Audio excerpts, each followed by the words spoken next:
Hey everybody, you're tuning in to the Canary Cry News Talk live stream pre-stream. You've done it. We're going to get the show started in about a minute and 20 seconds or so. We're a little bit late today, but you know, I just like to keep you guys waiting. But we do want to give a big old congratulations to Teresa over on Facebook for first comment of the day. Good job, Facebook. Wow, that never happens. Okay, well, we got a great show for you today, folks, including but not limited to just a fantastic Biden press conference roundup. And I gotta say, whoever said that him having a press conference would be nothing but bad news, I totally disagree. It was beautiful. We'll be talking more about that later, but I want to remind everybody to follow us in multiple locations. You saw last episode when we started talking about something they didn't want us to talk about. They cut off our stream on the Face Like the Sun YouTube channel. So make sure to follow us at youtube.com/canarycryradio, twitch.tv/canarycryradio, and most importantly, make sure to follow us on your favorite podcasting app. Subscribe or else. Also, the very wise will know to sign up for the newsletter on canarycrynewstalk.com. All right, stay hydrated, folks. Like, subscribe. Let's get going.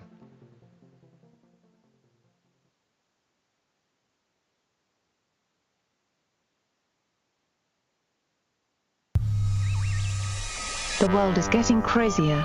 People are acting more and more insane. The end of the world is tomorrow. Tomorrow. There's only one thing to do when the world is falling apart. Listen to Basil and Gonz as they discuss this week's news and events through the lens of Bible prophecy. You are listening to Canary Cry News Talk. You're listening to Canary Cry News Talk. Today is March 26, 2021. This is episode 316. And today, whoa, to Jim Eagle Joe. And I have a confession. I am Jim Eagle. I'm just kidding. I'm your best buddy, Basil. And I'm not Jim Ostrich. But I am your co-host, Gonz. Welcome to the podcast where we praise Jesus while reporting the egregious with a well-rounded, biblically grounded take on world events. And nothing is better than the take we're about to have on Joe Biden's incredible, amazing, one-of-a-kind. It was better than I ever could have imagined. Oh, you know, one of the things I said prior to the election, I said, you know, if Biden becomes president, at the very least, we will be entertained. Yes. And I think I was right. Yeah, you were right. You called it.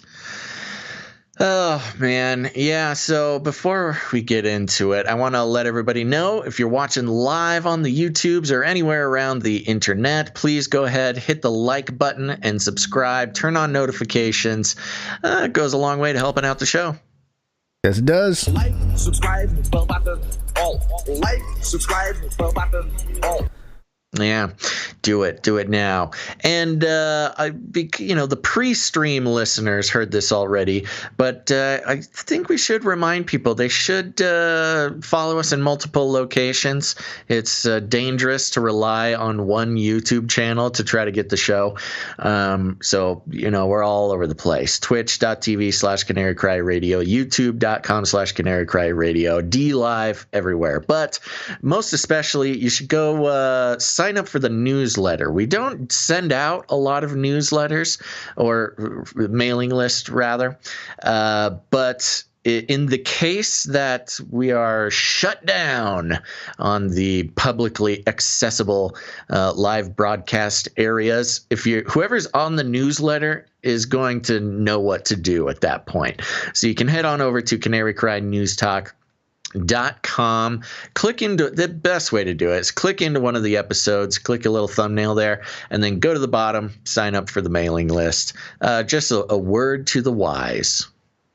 Yes. Yeah, that's a good thing. It's the easiest way to stay connected in case of shutdown. Yeah, and we don't send a lot of things out. It's basically just an emergency broadcast system for us. So, okay. Well, anything exciting happened to you before we get into the show? What's Nothing going exciting happened to me, but I did see a whole bunch of footage of the Meteor. You were talking about this. I did not see any Meteor. Oh, it's pretty gnarly. I mean, it looks like a whole crew of Super Saiyans flying across the sky. I mean, it's... Where was this? Did you see it live, or you just saw a video? It was in the sky, Basil. Ha ha, Gons. Which means it was everywhere, or I don't know, places that can see it. That's not how it works, but okay. Oh, okay, Mr. Science Man, Mr. I know Science exactly Man. The shape of the world, man. How exactly does it work then, sir? Tell us. Meteors are famously only visible to the places of the Earth that they are immediately falling over. So where was this? Do you know? You're projecting. You're deflecting because you don't know where this was. This is over Salem. This particular footage here.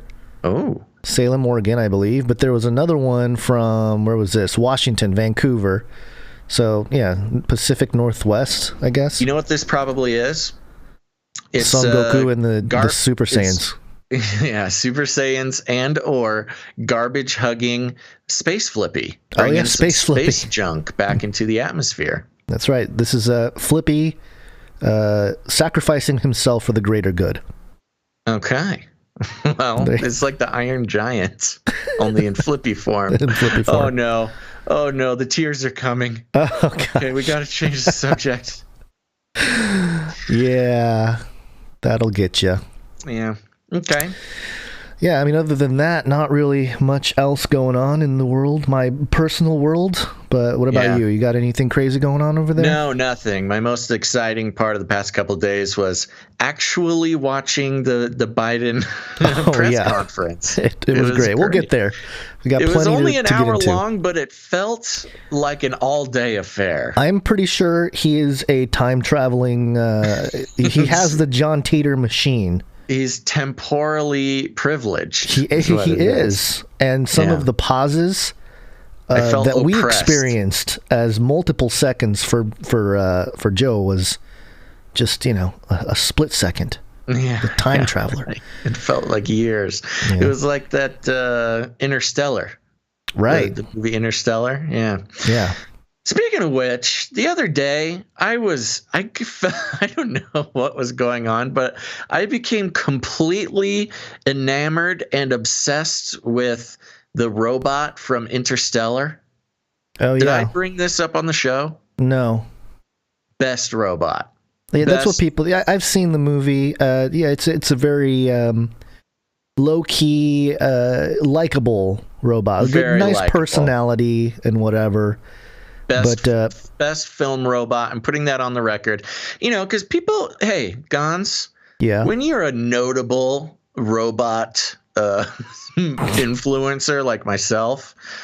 people want to know. They have to know. I can't keep the people wondering what my favorite Hollywood robot is.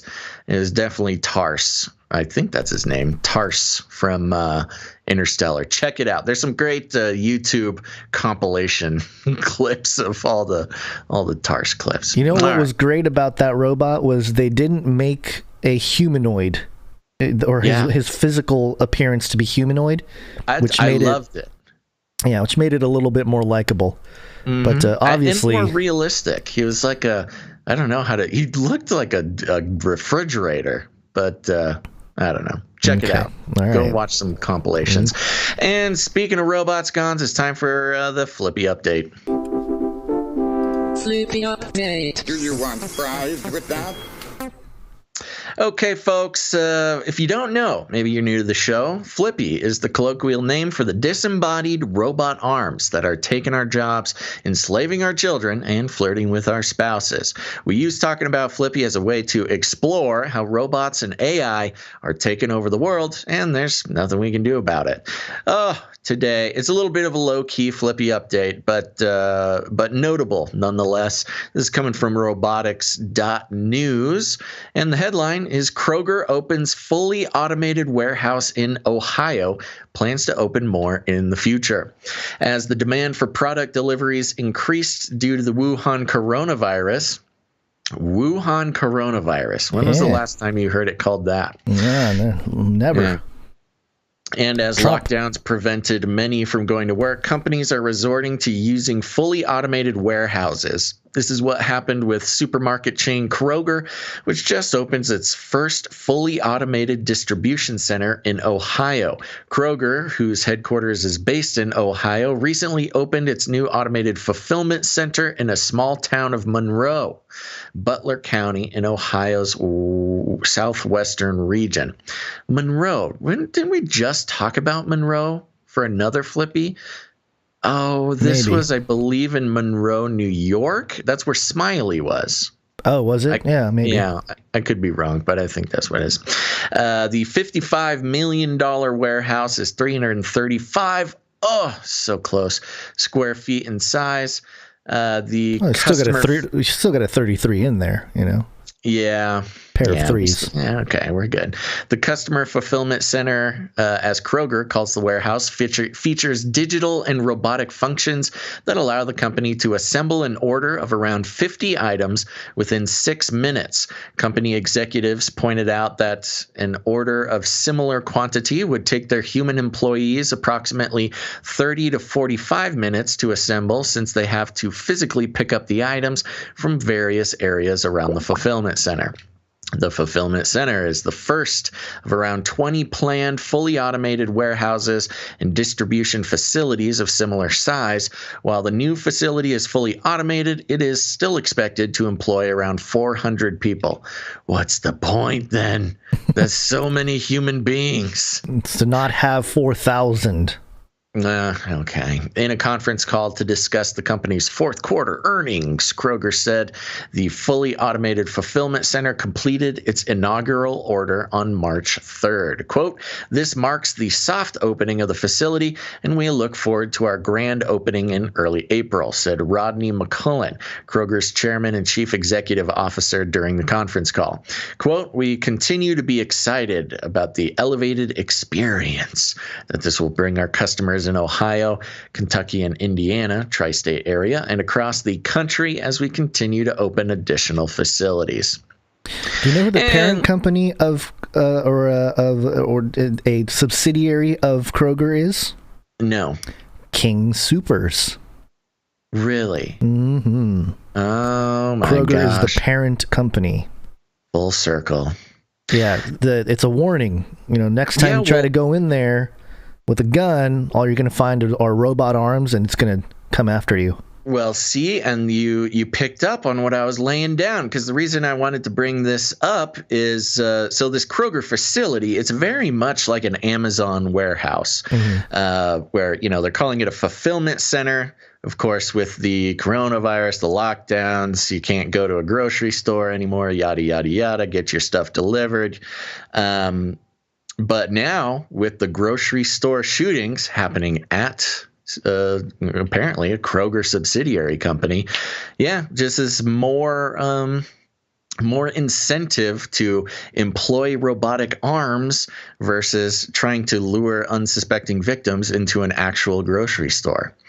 There's one step further into the never leave your home, never go anywhere, let robots, baby you throughout your life.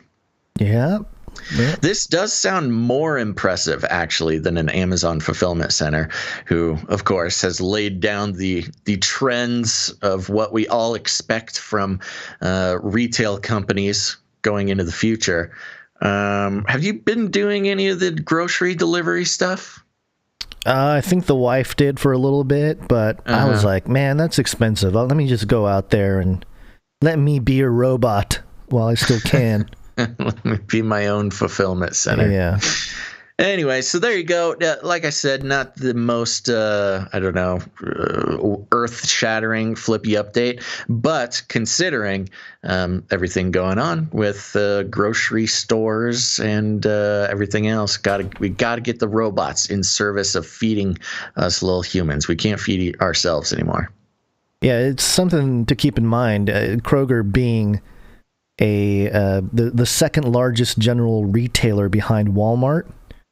And they're the fifth largest retailer. the fifth largest retailer in the world and the fourth largest American-owned private employer in the United States. So really, yeah, I mean, I did not know much about Kroger. That is, I'm glad you pulled up their Wikipedia page. Hey, it's worth mentioning because if they're going to be leading the charge in employment and a lot of your basic local grocery type of stuff, it's important to keep in mind the context here of a bunch of robot arms in a factory or a warehouse. Well, I guess you can't slip on banana peels if your groceries are getting delivered by a robot, Gons. Yeah, well, yeah, we'll see about that. We'll see. We'll see. We'll find a flippy arm slipping on. I can slip on banana peels whenever I want. I don't need a robot keeping me safe. Freedom. Yeah. All right. What do you got? Okay. What are we getting into? I had a bunch of updates, or I do have a bunch of updates very briefly. Unfortunately, the brief updates jingle that somebody sent into us, I can't find it. I don't know what happened to it.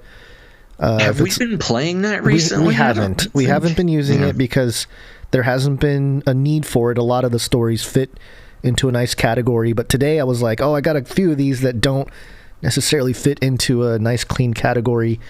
But I can't find it. So it's okay. These are some quick updates before we get into the POLYTICK and the whole Biden thing. This first one, brief updates. So we're going to update you, and then you'll be updated. You'll be updated very briefly, and then updates. I've been watching too much Biden press conference. That was a Biden jingle. Well, anyway. Jingle denied. Don't worry about it. Just this first one is about Elon Musk. Some people think I'm an alien. Some people think Elon's an alien. Especially after this one. Elon tweeted out, if there's ever a scandal about me, please call it Elongate. And it was like, all right, Elon, pretty funny guy. But of course, my first thought, the elongated skulls. Oh. The alleged Nephilim skulls, the remains. That's the only thing I can think of. I was like, why? What's the controversy, Elon, or scandal? To the fringy folk by L.A. Marzulli and the hunt for the Nephilim. Right. So what scandal, Elon, and why would we call it Elongate? If it, he just walks around, all of a sudden he walks out, he's got an elongated head. Yeah. We'll know what's up. Follow the clues. Yeah, the clues, it all dot connects. So anyway, I just, whatever. And you said that they already have like a crypto on Pancake Swap. Yeah, somebody created a cryptocurrency called Elongate like immediately after. Yeah. I don't know. It was at zero when I looked at it, but I don't think anybody is going to jump on that one. You never know. I mean, that's the thing. There's a whole lifestyle around just creating a cryptocurrency based on whatever like Twitter trend is happening, and just hope people buy. If the person really wanted to make money, a quick buck, they would have made an Elongate NFT. That's how to do it. Yep. Not a whatever ICO or another coin. Yeah, that's not how you do it right now. Well, this hashtag Elongate he must have known that this was going to invite trigger some us people. Yeah. Well, not even us, the whole world. You look at hashtag Elongate, and it was a good opportunity for people to dig up some of the things about Elon that a lot of people didn't know, like including his parents,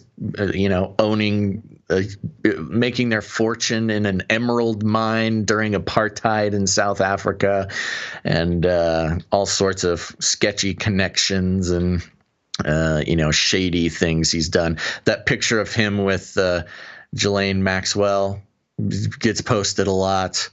Just a lot of stuff. So there you go. If you want to learn some of the shadier things about Elon, you just go to Twitter and search hashtag Elongate. It kind of backfired on him, I think.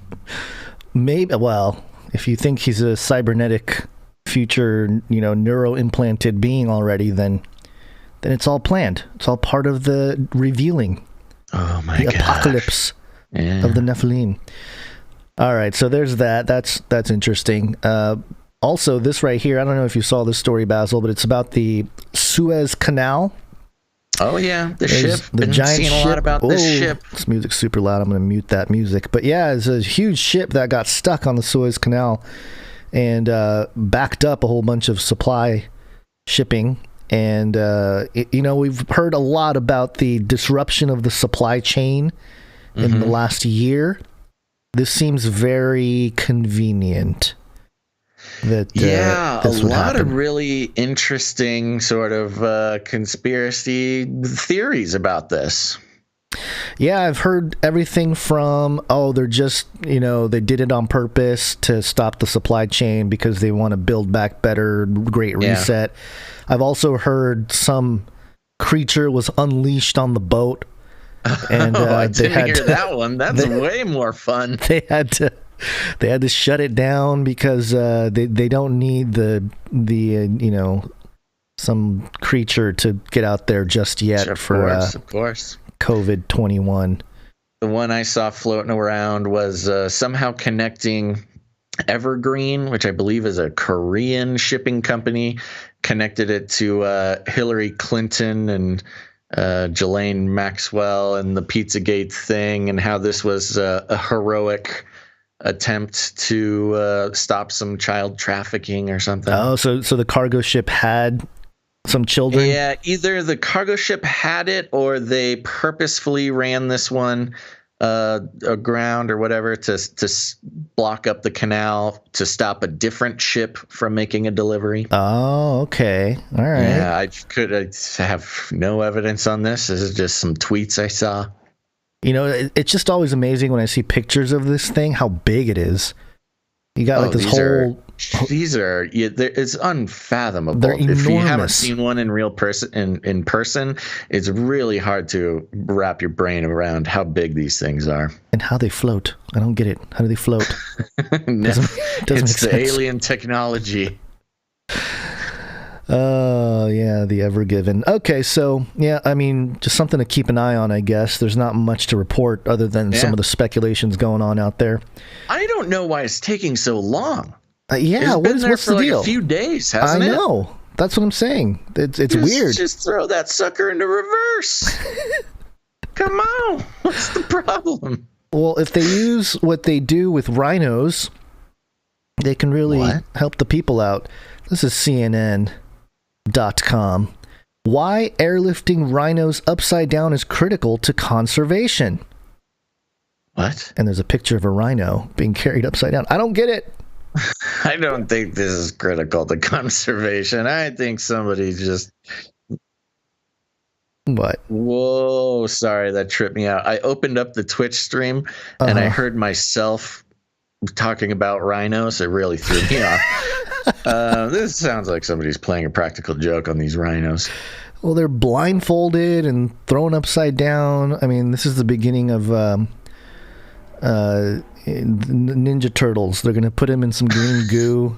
Spider Rhino. Well, no. Well, what is the point of this? You just wanted to show us this picture? Yes, I think it's... Well, I don't know. It's just weird. It's a weird thing. It's weird. It's weird and pointless. Why are they... First off, why are they transferring rhinos? Well, rhinos got to get from A to B just like everybody else. I don't know, man. There's something weird about it. There's something strange about these, upside down rhinos. This might officially be the most unrelated story we've ever talked about. For those who are just listening to the podcast, Gonz is showing us many pictures from CNN World News of just exactly what we're talking about. Do you Rhinos know why getting flown around in helicopters hung upside down with blindfolds on. Okay. I hope they're okay. Well, yes, and I'll make a connection to the many Republicans in the United States who call themselves they're Republican by name only. Yeah. What are they called? Don't call themselves rhinos. Yeah, I know, but they're rhinos, right? Other Republicans call them rhinos. Yeah. So maybe.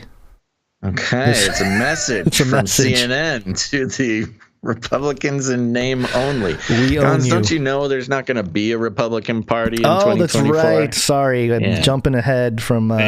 This is messaging. Yeah, the Elite stories. Messaging. Yeah, Biden said there's not going to be a Republican Party in 4 years, or 3 years actually. We'll get there. We'll get there. Okay, enough with the rhinos. Another real quick one. This one is sfgate.com. Southwest pilot on hot mic goes on expletive-laden rant against the Bay Area.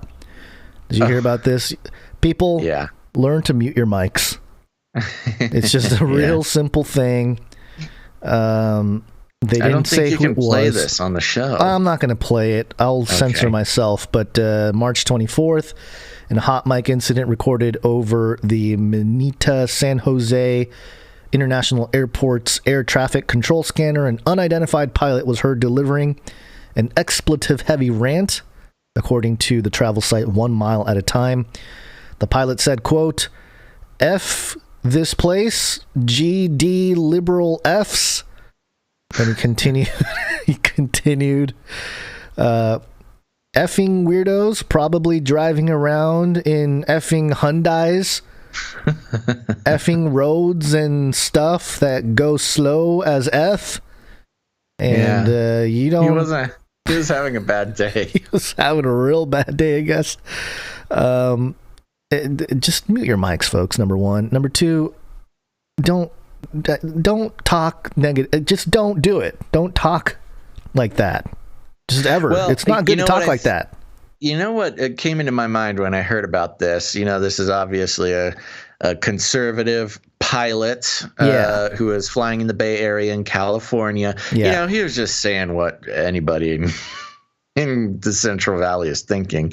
But I think that this is going to really spook some liberals getting on planes. Getting on planes. Yeah, I think this is an anti-travel little psyop. Now, do I think it's an actual psyop? I don't know, maybe, but it could serve. We just read director of CDC saying, "Don't travel, don't mix with those filthy, unvaccinated animals out there. Yeah. Stay home." And I think the people who would have been rushing out to get their vaccines would just be terrified to think that their pilot might be a Republican. Oh, I think you're 100%. That's got to be it. Yeah, that's got to be it. They're like, and especially San Francisco area. That makes a whole lot of that makes way too much sense. That they're like, how are we going to get people to not get on planes? Let's just a hot mic. Yeah. Make sure that everybody hears about the pilot. Get a hot mic pilot to say some things that we can compare to a mass shooter or something like that. Southwest, too. Southwest pilot. Maybe it's a little sabotage from United and all the bigger airlines, too. that will possibly use the passports. It's funny, too. Southwest was one of the biggest offenders of... put your mask on or we'll kick you off the plane. Right. Yeah. Yeah, they're really just trying to scare people out of flying. Yeah, I think so too. I think you're right. All right, one more quick update here. 666. Oh, yes, a quick 666 update. This is from the Bitcoin archive. 666 Bitcoin just moved from an address last active 8.4 years ago. Oh, wow. That's a long time for not touching your Bitcoin. Somebody just remembered that they have their Bitcoin account. Yeah, the Antichrist. He was like, "Oh yes, I have some Bitcoin. Let me move it. How will I signal to the world?" I wonder if it was somebody cashing out. Yeah. A real blockchain forensics company could see if that went to like an exchange wallet or something, see if it got cashed out. Yeah, there's a whole bunch of people on Twitter that report on all the big, large movements of cryptocurrencies from wallet to wallet because that is transparent. Doesn't always tell you who's doing it, but it is interesting, something to think about because. I think Satoshi, the anonymous creator of Bitcoin, the higher the price of Bitcoin goes in dollars, the higher up the list of wealthiest person in the world Satoshi goes. Interestingly. Yeah. This anonymous individual or group. That makes sense. Something to keep in mind. All right. You ready for the breakdown? I can't wait. Let's talk about Biden.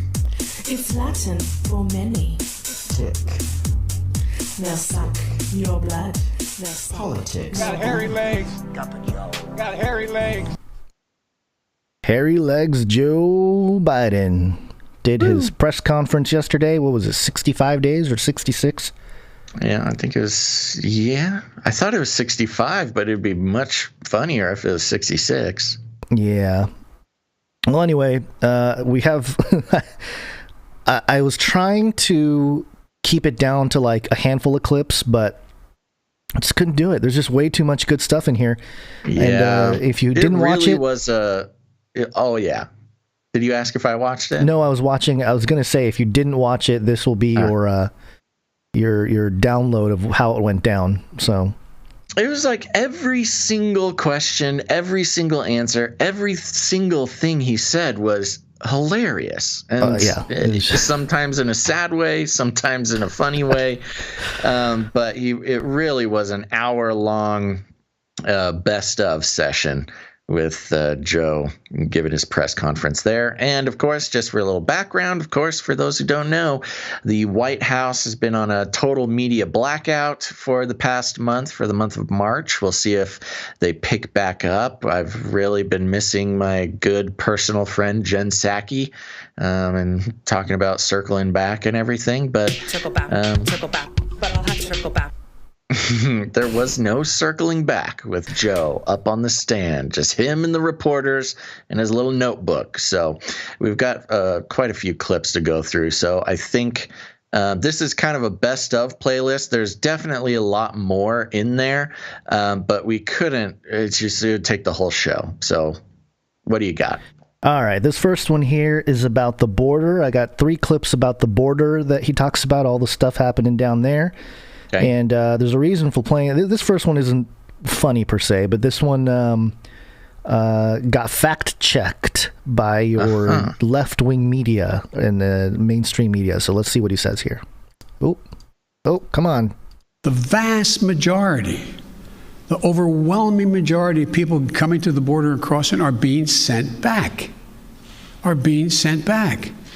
Thousands, tens of thousands of people who are over 18 years of age and single people, one at a time coming, have been sent back, sent home. We're sending back the vast majority of the families that are coming. We're trying to work out now with Mexico their willingness to take more of those families back.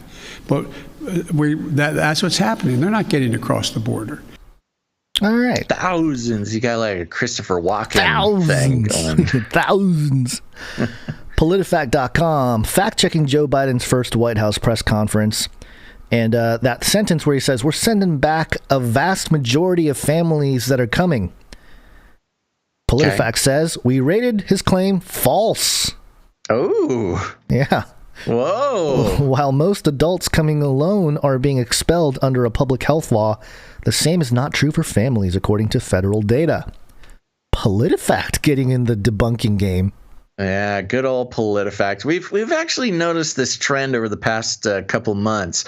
We'll bring up a PolitiFact fact check, and they have not been shy about fact checking liberals, which is interesting because they're a liberal publication. I think they realized how biased they were the last 4 years, and so to gain a little bit of credibility back, they have to do a little bit of like. Later on, when we play more clips, I do have some like kind of wrap up stuff I want to talk about that includes that. Okay. All right. So there's that. PolitiFact calling one of Joe Biden's claims false.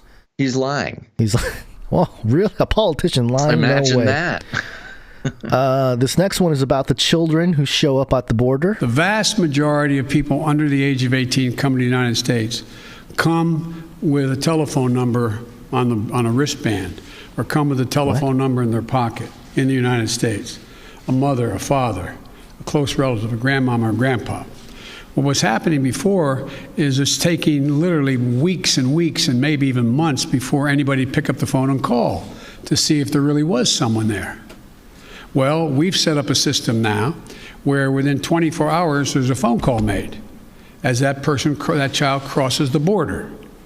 And then a verification system being put in place as of today to determine quickly whether or not that is a trafficker being called or that is actually a mom, a dad, and or a close relative. Okay. First of all, is this a mandate to get across Right. the border is to have a phone number on a wristband? Are the people in Honduras, they're like, oh, before you leave, son, don't forget your wristband with our phone number on it. Yeah. That's weird. I mean, did you, real quick before I spoil anything, did you get any clips regarding the DNA tracking or... he did mention that, didn't he? Yeah, he talked about how, right now they all come with this phone number, so we call the phone number and figure out who it is. But soon we'll be able to match them with DNA. Yeah. Like, it just harkened back to like government experimentations on DNA regarding DNA and immigrant children coming over the border. It's like, okay, you psychopath. And the other part of this clip, it's like, oh, we're gonna call him. Hey, hello. Are you a human trafficker? Yeah, I know. What in the world are you talking about, man? Yeah.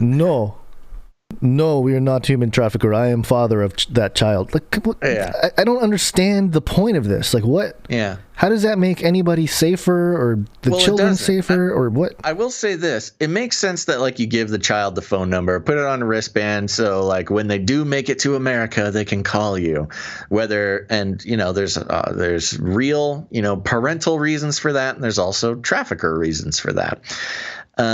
Did you line up a clip about the reporter who said they took a trip down there and they found a kid with a phone number and nobody had called the phone number, so we, the reporters, called the number?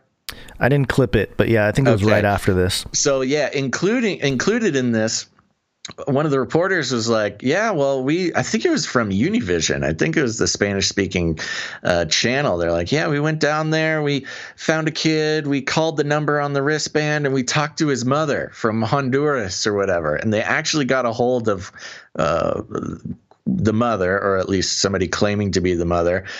And the mom was like, yeah, no, I sent him up there because Biden's a nice guy. I sent my 9-year-old child to walk 3,000 miles because I was sure he would be able to get in. That's exactly why I sent him up there. It sucks down here. Yeah. I wanted my child to get to America. Yeah, there's a lot of problems with what Biden was saying in response to that. I got one more clip about the whole crossing of the border thing here. And let's see, is this it? I think this is it here. Will you commit to allowing journalists to have access to the facilities that are overcrowded moving forward? I will commit when my plan very shortly is underway to let you have access to not just them, but to other facilities as well. Okay, and just to be clear, how soon will that be, Mr. President? I don't know, to be clear. That's snide. I love it. That Biden administration snark, where they really hate being asked serious questions by the media, and they're always snarky back. Jen Psaki does it. Biden does it. They love it. Yeah. Yeah. Anyways, I could go on and on, but yeah. Oh, the other thing I loved was the reporter. Remember, it was kids in cages when it was Trump. Mm-hmm. And then more recently, it's like, no, they're not kids in cages. They're kids in containers. They're in containers, not cages. And then a reporter was like, yeah, we went down there and visited. We saw, so many children in pods. You hear that? Now It's kids in pods. They're podcasting. They're podcasting kids. They're podcasting children. Oh, geez. Yeah. All right. I just think it's funny how, can you be clear? And he says, I don't know. To be clear. To be clear, no, I can't be clear at all. And it's funny because it's like, oh, no, you guys can't go down there until we implement our plan. Right. Yeah, because it's Very awful suspicious. right now and embarrassing, and we have more kids in pods than have ever been in pods, and we're shipping them by bus to interior of the country FEMA camps. So no, you can't see them. Yeah, this is horrible. All right, we're going to get into a few filibuster clips here. These are just classic takeaways. He had some classic moments, I must say. These will live in infamy. Oh, and you mean some beautiful beautiful Biden gaffes? Yes. Okay. These will, I mean, someone's going to put a whole montage of this stuff together. All right, first one.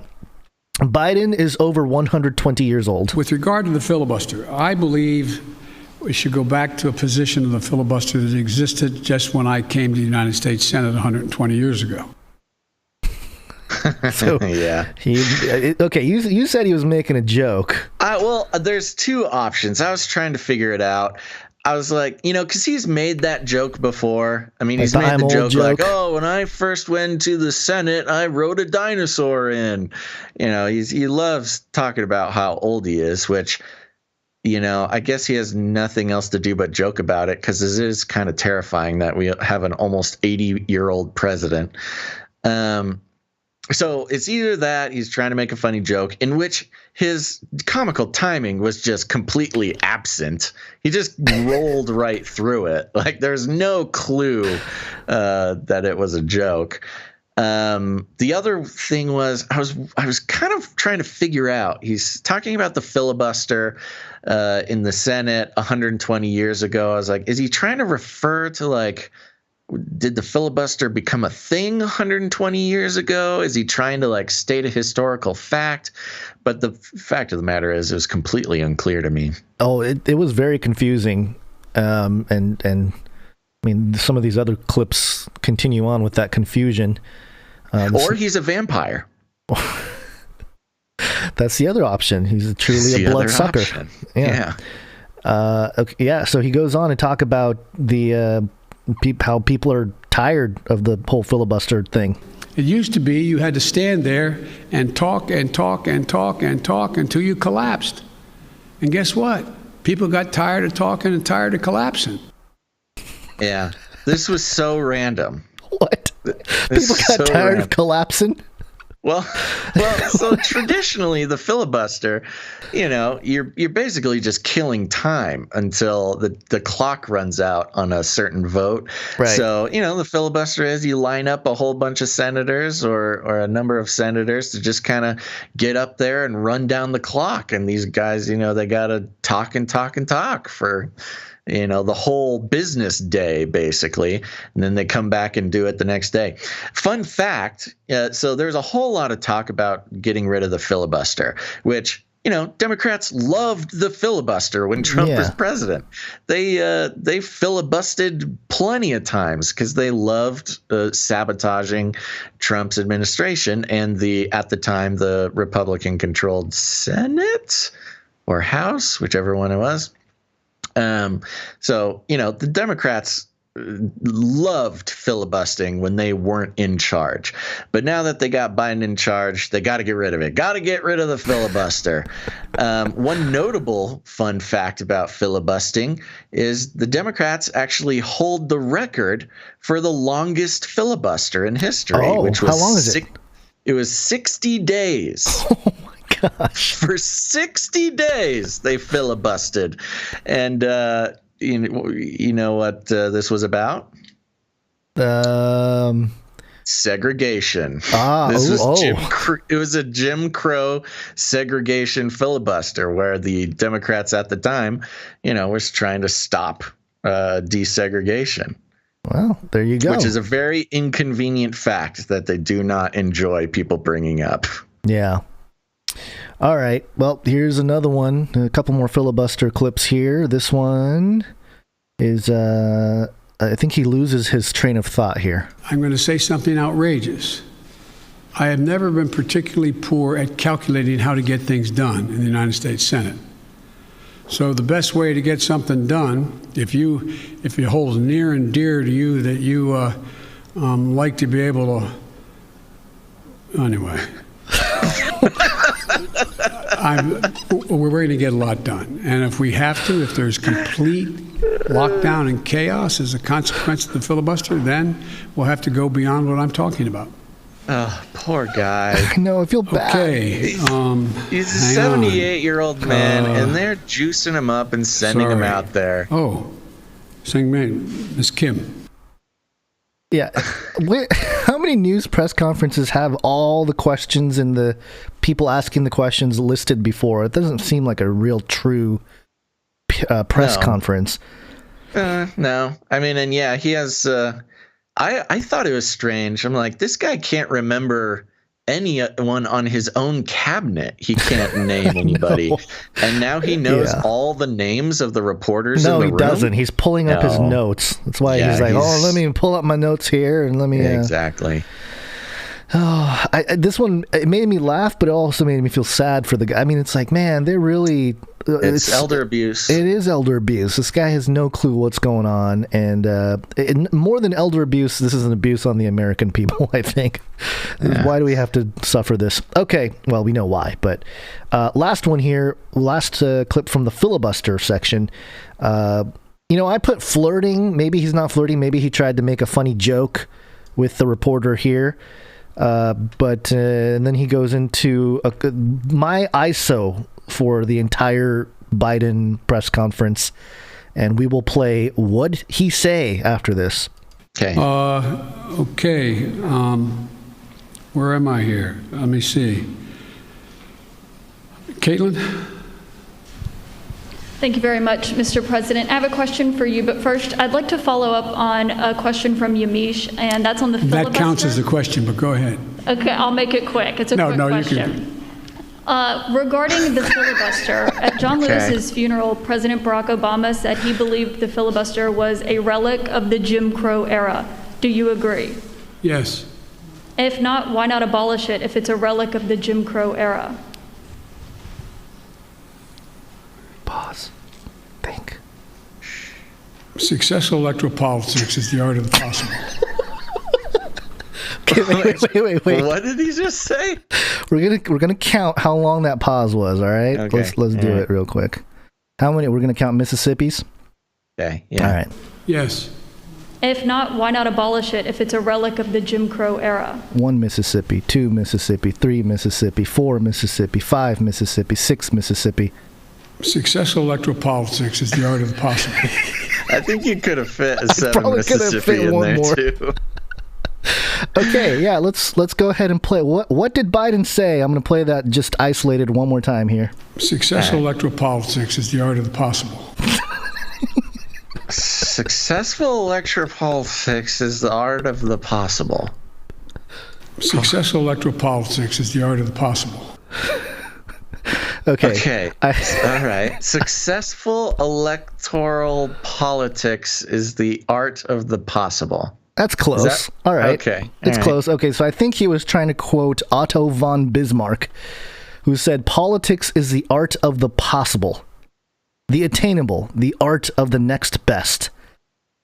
Okay. That's my thinking. What does that have to do with filibustering? I don't know. It's something old. It's like an old quote of a guy named Otto von Bismarck. Is this Bismarck like North Dakota Bismarck? Anyway, I don't know what that is. I don't know. I feel like my IQ is going. Anyway, so that's my favorite part of the whole thing. Yeah. Successful electoral politics is the art of the possible. Yeah, let's see what he says to finish up here. Electro-politics. Maybe he's talking about cyborg. Oh, maybe. Successful electoral politics is the art of the possible.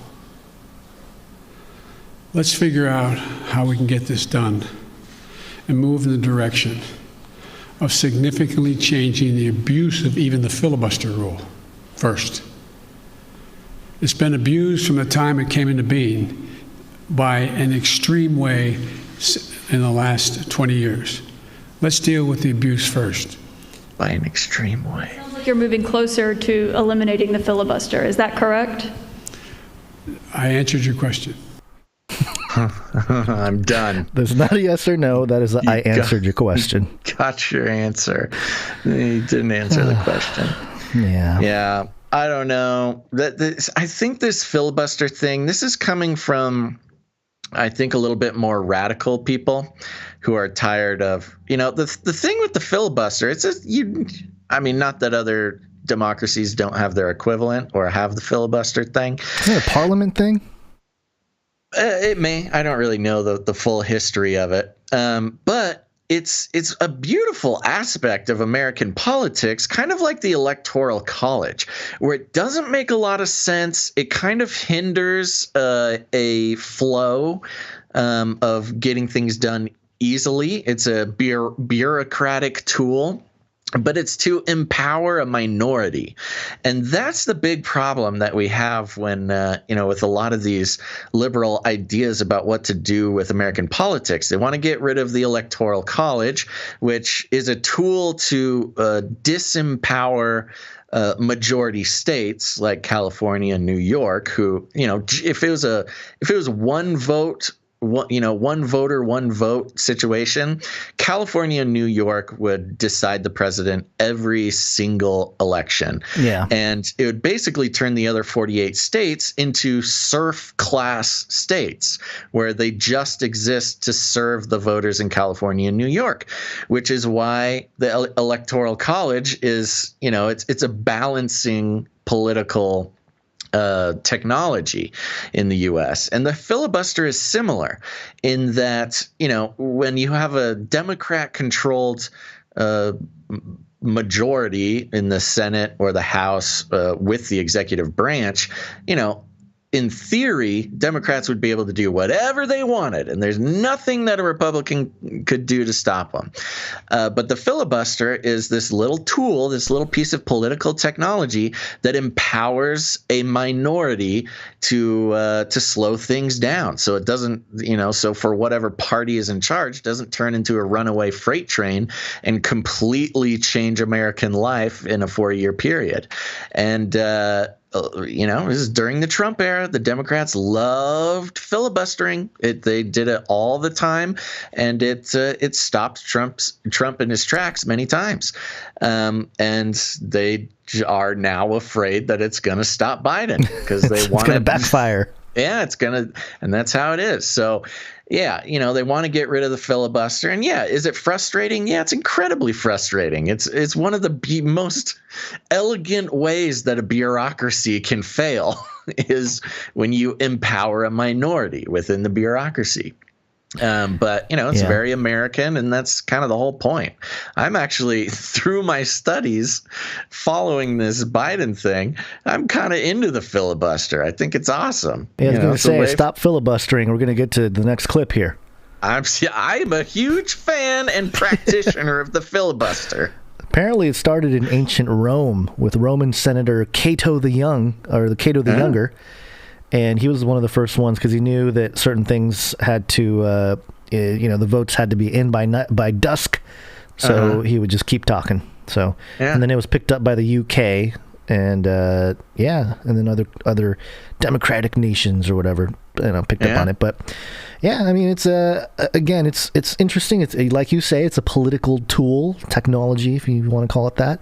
But yeah, if it's always interesting how if it works for you, you're for it politically, whatever side of the aisle you're on. If it works or could work against you, you want to ban it. Yeah. So, next topic here, the filibuster. After the filibusters, this one was North Korea. Now, I included this clip because I don't think Joe could have answered this question without his notes. What is your red line on North Korea? Let me say that, number one, UN Resolution 1718 was violated by those particular missiles that were tested, number one. We're consulting with our allies and partners, and there will be responses if they choose to escalate. He's reading all of this. We will respond accordingly.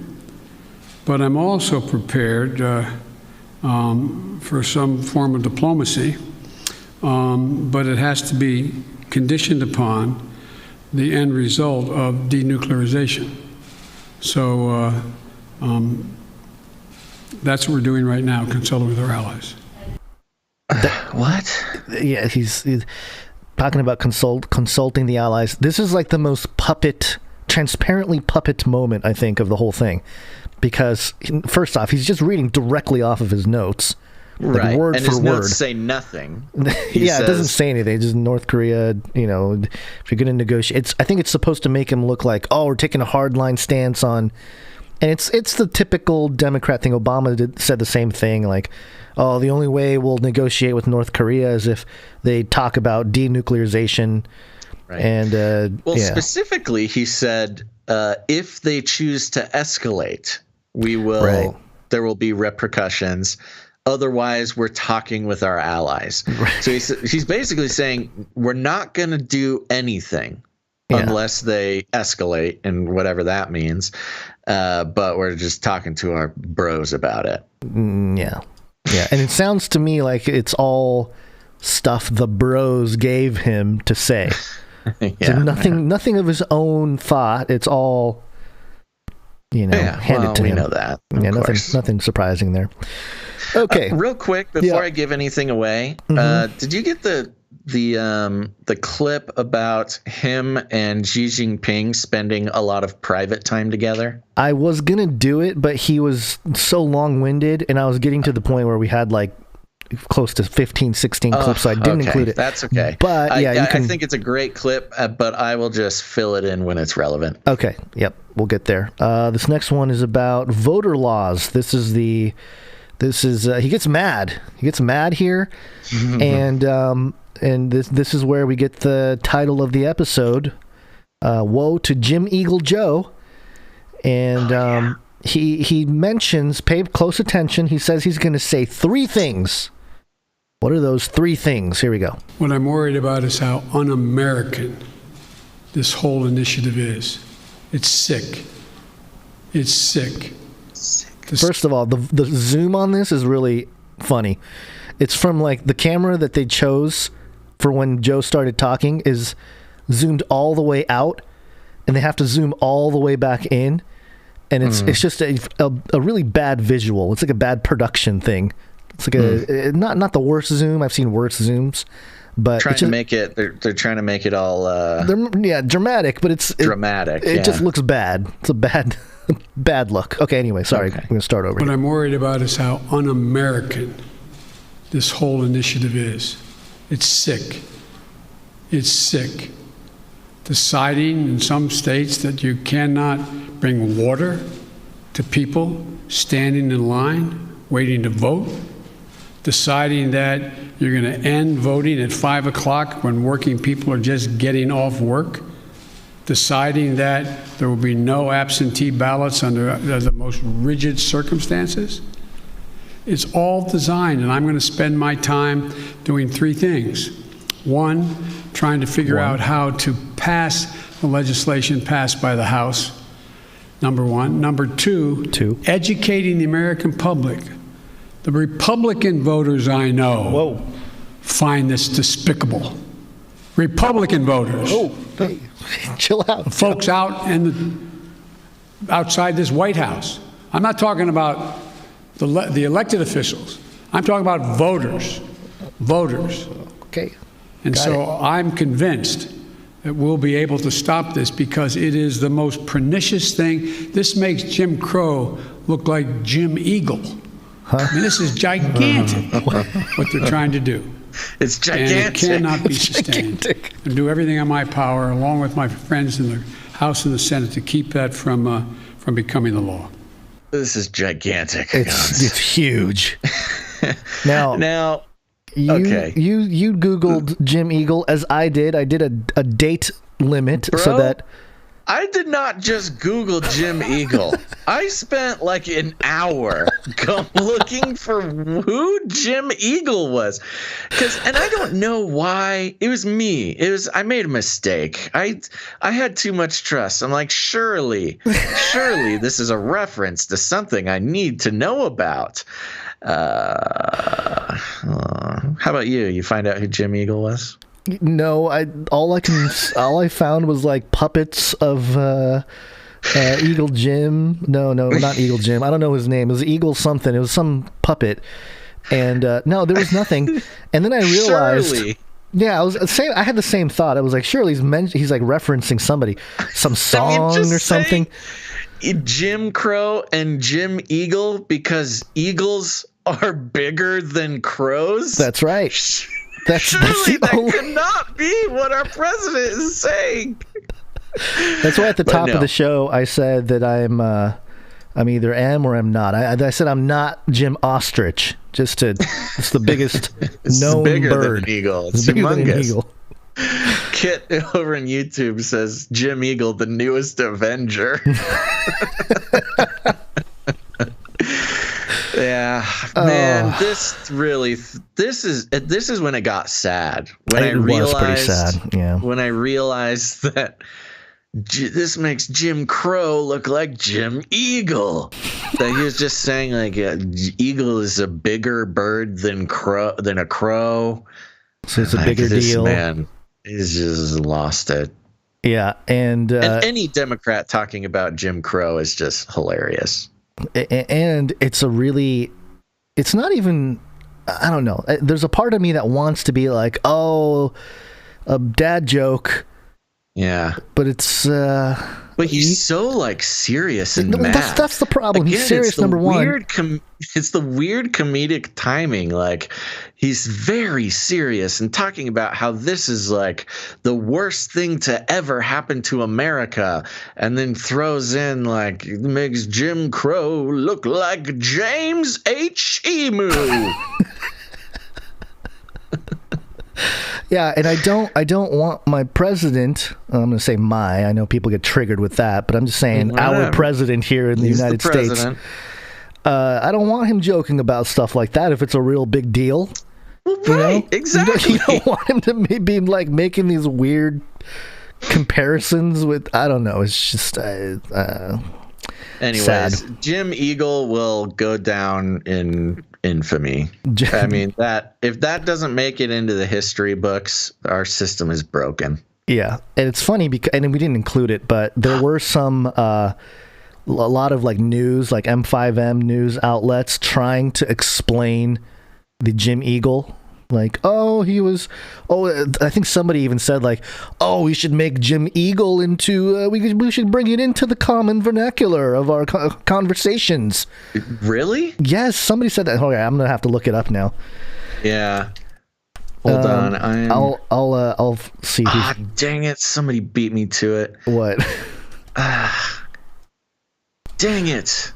Somebody got at Jim Eagle on Twitter. Oh, of course. But 0 followers and following 0. What? Oh my gosh, cons. What? Jim Eagle joined Twitter in 2008. Oh no, he's a time traveler. He's a real man. I must follow you, Jim Eagle. Oh, this man just received...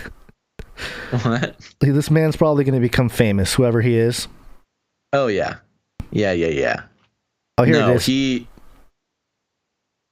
Are you going to say something about the guy? Or no. Okay. No, there's nothing to say. Former Obama advisor Dan Pfeiffer said, quote, Jim Eagle is a good term, and we should make it catch on. Oh, stop it. Oh, stop it. Oh, my gosh. All right, let's move on from Jim Eagle. Okay. We got to do something with Jim Eagle, though. I know. It's too good. That's why I have Joe with his eagle wings on the artwork. It's a good term. We got to make it stick, Gons. I know. All right, this is a couple clips of Joe talking about 2024 and the predecessor. My predecessor needed to. My predecessor. Oh God, I miss him. No, the answer is yes. My plan is to run for re-election. That's my expectation. Yeah, that's funny. Why is he laughing? It's so Again, weird. It's a joke thing, you know? He's like, oh, I miss him. Don't you guys? Wasn't that a crazy thing? He made me look so good. Still so weird. But just such a weird thing to say. Does any of this land on anybody? Is there like an old contingency of old politicians from his era that are like oh so funny. You missed the predecessor. Schiff. This is fantastic joke, Joe. Schiff watching live, just chuckling at every one of these. Jim Eagle, Joe, you slay me. And this one was very strange as well. This clip happens to be 33 seconds long, so keep that in mind. But he says something about the Republican Party when asked about 2024. You believe you'll be running against former President Trump? Oh, come on. I don't even think about it. I have no idea. I have no idea whether there'll be a Republican Party. What? Do you? I know you don't have to answer my question, but I mean, do you? I mean, look, this is the way I view things. I become a great respecter of fate in my life. I set a goal of this that's in front of me to get things done for the people I care most about, which are hard-working, decent American people who really having it stuck to them. What's stuck to the hard-working Americans? So many weird things in there. Yeah, saying you don't know if the Republican Party is going to exist in 2024 is weird. Asking the reporter twice. Do you? Well, you don't have to answer that. That's weird. Twice. This is a weird thing to say. Again, it's kind of this weird defensiveness that whole administration gets. And then going into fate. Yeah, I'm a respecter of fate. And something sticking to hardworking Americans. What is sticking to the hardworking Americans? What are you talking about? I don't know. Okay. I got a good rush of laughter from this. I know it's not great to be laughing at them, but I swear there's more in this. I mean, I talked about the filibuster. It's not just all making fun of them. We're trying not to, but it's hard to not. It is not easy to do. It's just so good. Okay, this next one here, we got to only see. I'm turning into Joe. I'm listening to too much Joe last couple days. Yeah. And start slurring my words. Okay, next one is about the middle class. Biden gets really mad on this one. I mean, this is a weird moment. He gets really, really upset. 2, to rebuild the backbone of this country, the middle class, hardworking people and people struggling to get in the middle class. They built America, and unions built them. Oh. Okay. It's so weird. He goes from this very calming paternal thing that he's been doing lately. You know, the spirit of America. We need to bring back the spirit of America. But they build this country and unions build them. And then it immediately goes back into it's like he scared himself a little bit. He's like, and so yes, the American workers, they're just so good. It's almost like he goes into some kind of weird dad mode to be in that mode, and then he gets triggered because his kids aren't listening, and he gets mad. That's exactly what I thought. It's like dad snapping for a second, realizing that he snapped and he kind of needs to get it back in order. Yeah. But I think that's a relic because he's always been a big union guy, and with all the union talk, there's the Amazon union busting. There's, it's been a battle for as long as American corporate system has been alive. But he's built his whole thing on the union man, the hardworking American, talking about his dad and his hardworking people. And what's the place where he's from? Scranton, New York, where all the union men live. Scranton, New York? Sorry. Yeah. Scranton, Pennsylvania. Yeah. That's where he always talks about being from, right? Yeah. I think so. Yeah, so he's gotten a lot of political currency out of being this working man's politician. Mm-hmm. That I think the second unions came up, he kind of dipped into this gruff union man talk. You got to talk stern when you're talking about the hard working men out in the whatever, wherever they're out there. Not podcasting, I'll tell you that much. Do you think he knows what podcasts are? Like if you said, hey, Joe, have you listened to that podcast? Do you think he'll know what it is? I think he knows how to act like he knows what they are. Oh, yeah, cushions. Yeah. Yeah, okay, so this next one is the China thing. Before he said this part of it, this is a little more content-driven. He did talk about how he's such good friends with Xi Jinping of China, and how he spent so much time with him over the phone. And well, but not even that. Specifically, he said, I've spent more time one-on-one with Xi Jinping than any other world leader. Yep, he says he was the number one, the most he spent. He had one-on-ones with Xi Jinping because it would be uncouth for Obama to do it. So Obama couldn't be seen as spending a bunch of private time with Xi Jinping. So Biden did it on behalf of Obama, spent more time alone with the Chinese president than any other world leader. And it goes really into this whole thing. Oh, nuts. One thing I really wanted to get clipped, but I just didn't do it, is and maybe it's in the clip. Does this include the Xi Jinping doesn't have a Democrat little d bone in his body? No, I don't have it, but yeah, he did say that. He talked about how well, maybe there's a little bit of it in there. There might be. Actually, this was one of the timestamps that I sent you, and I think it's a really important thing because he says something very specific. He says now he's trying to he says all this stuff about how he spent so much time alone with Xi Jinping, and then he spends the next little while trying to separate himself from Xi Jinping. It's like he realized he made it sound weird that he's best friends with the president of China, and then goes on this rant about how Xi Jinping, and he uses this one phrase, Xi Jinping doesn't have a Democrat little d bone in his body. Now, racist. Well, okay. So there's that. But what is Democrat Big D? The party, the Democrat Party. Mm-hmm. What is Democrat little d? I'm guessing he's trying to say just democracy in general, like a democratic. Exactly. The abstract idea of democracy. Right. So he specifically says that Xi Jinping does not have a little d democracy bone in his body. But why would he need to separate those things? If he's trying to separate it out, but just by logistical, logic, he's saying he doesn't have the little d Democrat. Okay, does he have the big D Democrat bone in his body?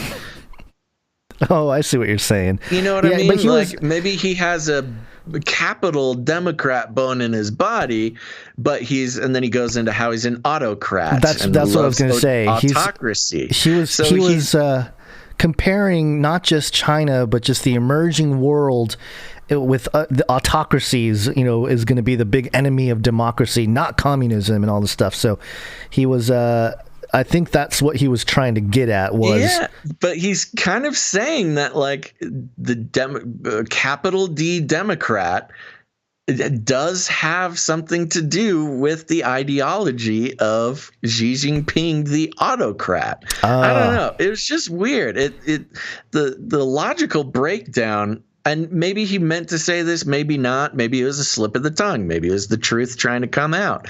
He was making a comparison that, maybe he doesn't believe in democracy, but he does have some relation to Democrats, which was just an interesting. And then you set that side by side with the fact that, they're just such best friends. Yeah. Yeah, very strange. Well, this clip goes into the percentages of federal spending and compares it to the 60s, which I don't think is the greatest thing to do, but here it is. You know, back in the 60s, we used to invest a little over 2% of our entire GDP in pure research and investment in science. Today, it's 0.7%. I'm going to change that. We're going to change that. The future lies in who can, in fact, own the future as it relates to technology, quantum computing, a whole range of things, including in medical fields.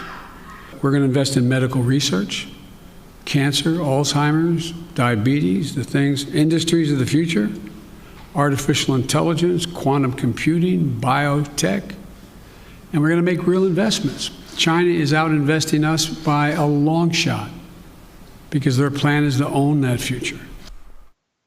So there you go. I don't think he's lying there. I think China is spending more on that stuff. It's interesting to hear the words quantum computer mentioned by Biden.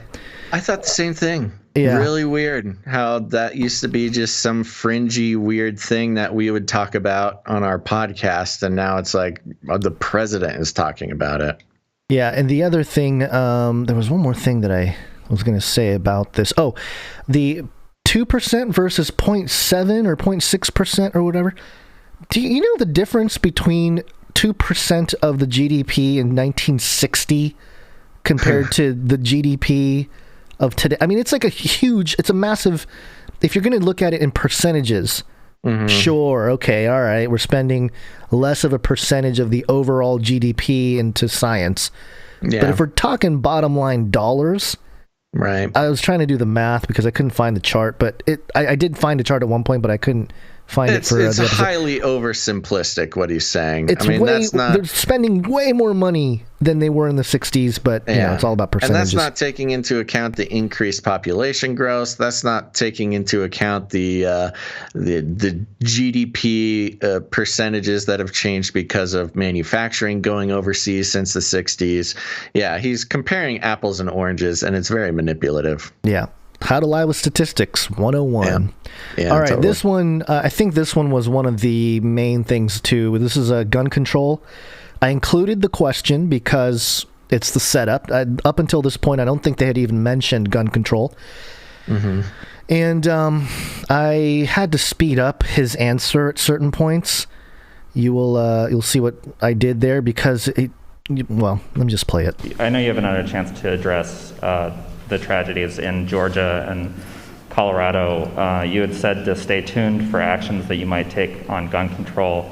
Wondering if you've made a decision either about sending the manufacturer liability bill that you had promised on day one to Capitol Hill, or executive actions like going after ghost guns or giving money to cities and states to battle gun control. All the above. It's a matter of timing. As you've all observed, successful presidents, better than me, have been successful in large part because they know how to time what they're doing, order it, decide in priorities what needs to be done. The next major initiative is, and I'll be announcing it Friday in Pittsburgh in detail, is to rebuild the infrastructure, both physical and technological infrastructure of this country. For guns or? Significant numbers of really good paying jobs. Really good paying jobs. Some people are not to know. That used to be a great Republican initiative. And there he goes. He's ranting about not guns. We have the best airports that can accommodate air travel. Ports that can get out quickly. So businesses aside, some of you, if you're local reporters, and you find your governor trying to business, you can business. It goes on for a while. I had to speed up even more. What are we doing? Get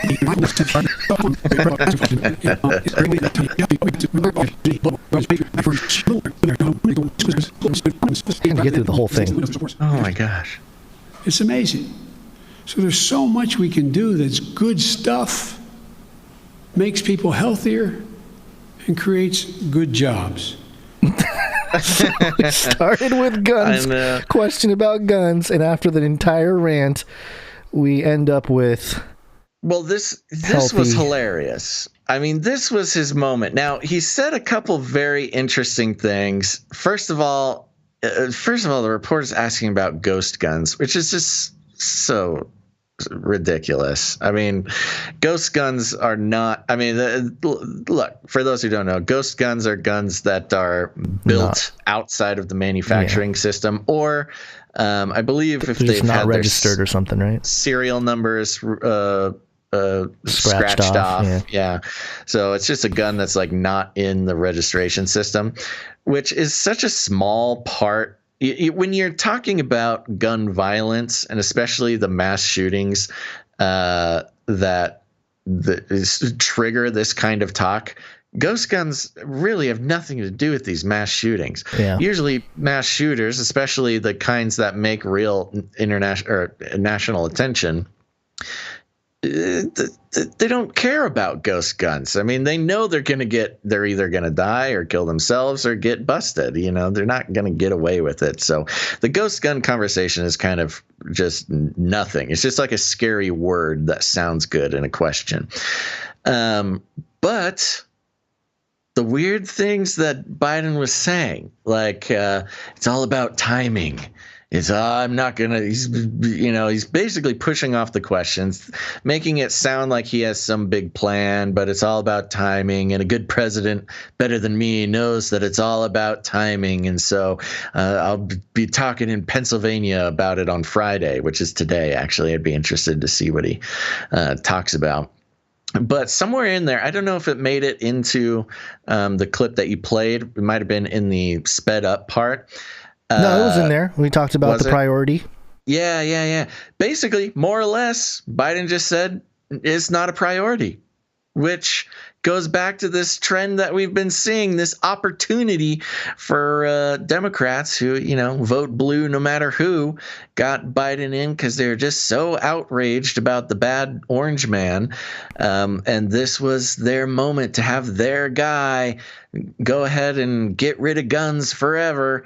He basically blatantly said, it's not a priority, even given the shootings in Georgia and all over the place, or wherever. I forget where the other one was. What is a priority is to build back better. He didn't say build back better, but infrastructure, physical things. He says it's not a priority, and then rambles on for 5 minutes and says he's going to make jobs. It's all about jobs. He just ends up in jobs.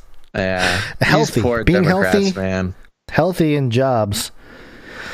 Okay, so this is how the thing ended. This is the last 26 seconds.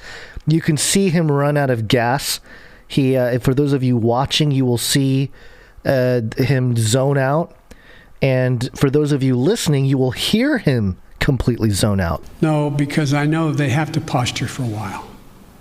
They sort of got to get it out of their system. This is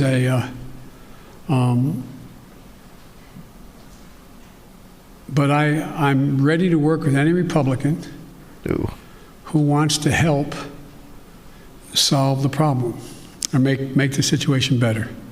But folks, I'm going. Thank you very, very much. I appreciate it. I'm out of here. When I first heard that the first time I was listening, which was kind of like, I was doing stuff around the house too, so I wasn't super intent, but I thought he said I'm gone. I was like, oh, that's so hip. Folks, I'm gone. I'm out. But he said I'm going, so. Yeah. But there you go. There you go. It was great. We may have had too many clips for the show, but we just couldn't resist. The whole thing was just a smorgasbord. And it really was the realization of all the fears of that guy we talked about in the last episode that said, this is a bad idea. Yeah. Biden doing his thing. He should never do it. We should put it off longer. Nothing good can come from a Biden press conference. That guy must have been sitting there going, no. I told you. Somebody should do a drinking game with Biden speeches. I know they're kind of early in the day, but I think that's dangerous. I think you might be highly inebriated by the end of something like that. Like every pause, more than 2 seconds. Oh no, you're done. Yeah. Well, at least we know. At least the emergency room visits would that would overrun our hospital system. Oh yeah, we would have. Yeah, forget COVID. This would end it. This would end it all. Yep. At least we know. This is our takeaway. Successful electoral politics is the art of the possible. Yeah, that's right. That's right, Joe. Okay, let's see here. Well, what do we have next coming up? A couple more politics stories here. This one is from the Los Angeles Times. And the headline here is Crackdown at Echo Park Homeless Encampment Begins as LAPD moves in and clashes with protesters. Authorities on Wednesday night moved to close down a homeless encampment in Echo Park that has become a highly charged test of city leaders' struggle to balance constituents' demands for clean streets and public spaces with their ever-growing tragedy of people who have no homes. Scores of police moved into the area where they were met by more than 200 protesters who opposed the sweep. The Los Angeles Police Department repeatedly told protesters to leave, and by early Thursday morning, the crowd had dwindled and the protest had mostly wound down. Just before 10 p.m., park rangers flanked by LAPD officers began taping notices of closure onto trees and light poles on the east side of the park, where homeless people have been camping through the COVID-19 pandemic. The sign said the park closes Thursday and gave notice that all personal property must be removed from the park, quote, including, but not limited to, tents, chairs, tables, backpacks, bags, and personal items. City contractors protected by LAPD officers unloaded fence from flatbed trucks. Should be fences, maybe.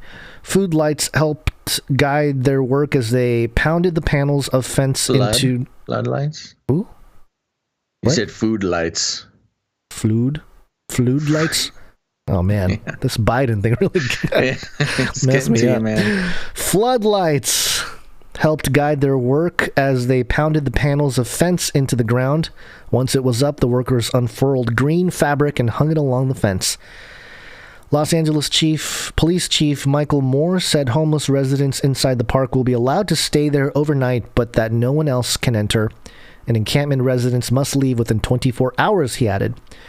Some protesters saw that statement as a victory. "We won the night," one organizer shouted. "I live here and I consider tonight a victory," added one resident of the camp. Police just before 10:30 gave a dispersal order to the crowd through a loudspeaker from a white truck, officially declaring an unlawful assembly. There were some clashes, with police seen shoving some protesters and some bottles and other objects thrown at officers. Police tried to push protesters back from the park, but they refused to move. At one point, a line of police officers in riot gear moved slowly along Glendale Boulevard at the edge of the lake, telling protesters to clear the area. It goes on here. The protesters... Yeah, so they're protesting the homeless people getting kicked out, is what it is. Yeah. Okay. Yeah, it seems like it was a mix too, but it's very interesting because politically speaking, in LA especially, the governor and especially like the mayor of LA, very unpopular. Nobody supports them anymore. Not even like the liberal Democrat. Nobody supports them, and so I find it interesting that they're starting to do some cleanups. And it's probably to save their political... Their whole thing, they were kind of like Austin, weren't they? Where it's the camp anywhere you want situation. Yeah, out in public. There a lot of the tourist areas were just covered in tents. Yeah, and it's going to be hard. Where are they going to go? They're just literally going to be pushed into other places. Always the thing. It's such a political move to kick them all out of a park or something, because where are they going to go? They're just going to go somewhere else in the city. Like, it's just something where the mayor can say, I rousted them in the park. I'm doing my best, trying so hard. Yeah, and I think a lot of what is needed with the homeless isn't housing, because I know there's some ridiculous bill, at least out here in Southern California, where I think they spent, it was something like $30-something thousand per unit or per room or something like that homeless can stay in. And it's just an exorbitant amount of money, and it's not a housing issue. It's like a lot of it is mental health.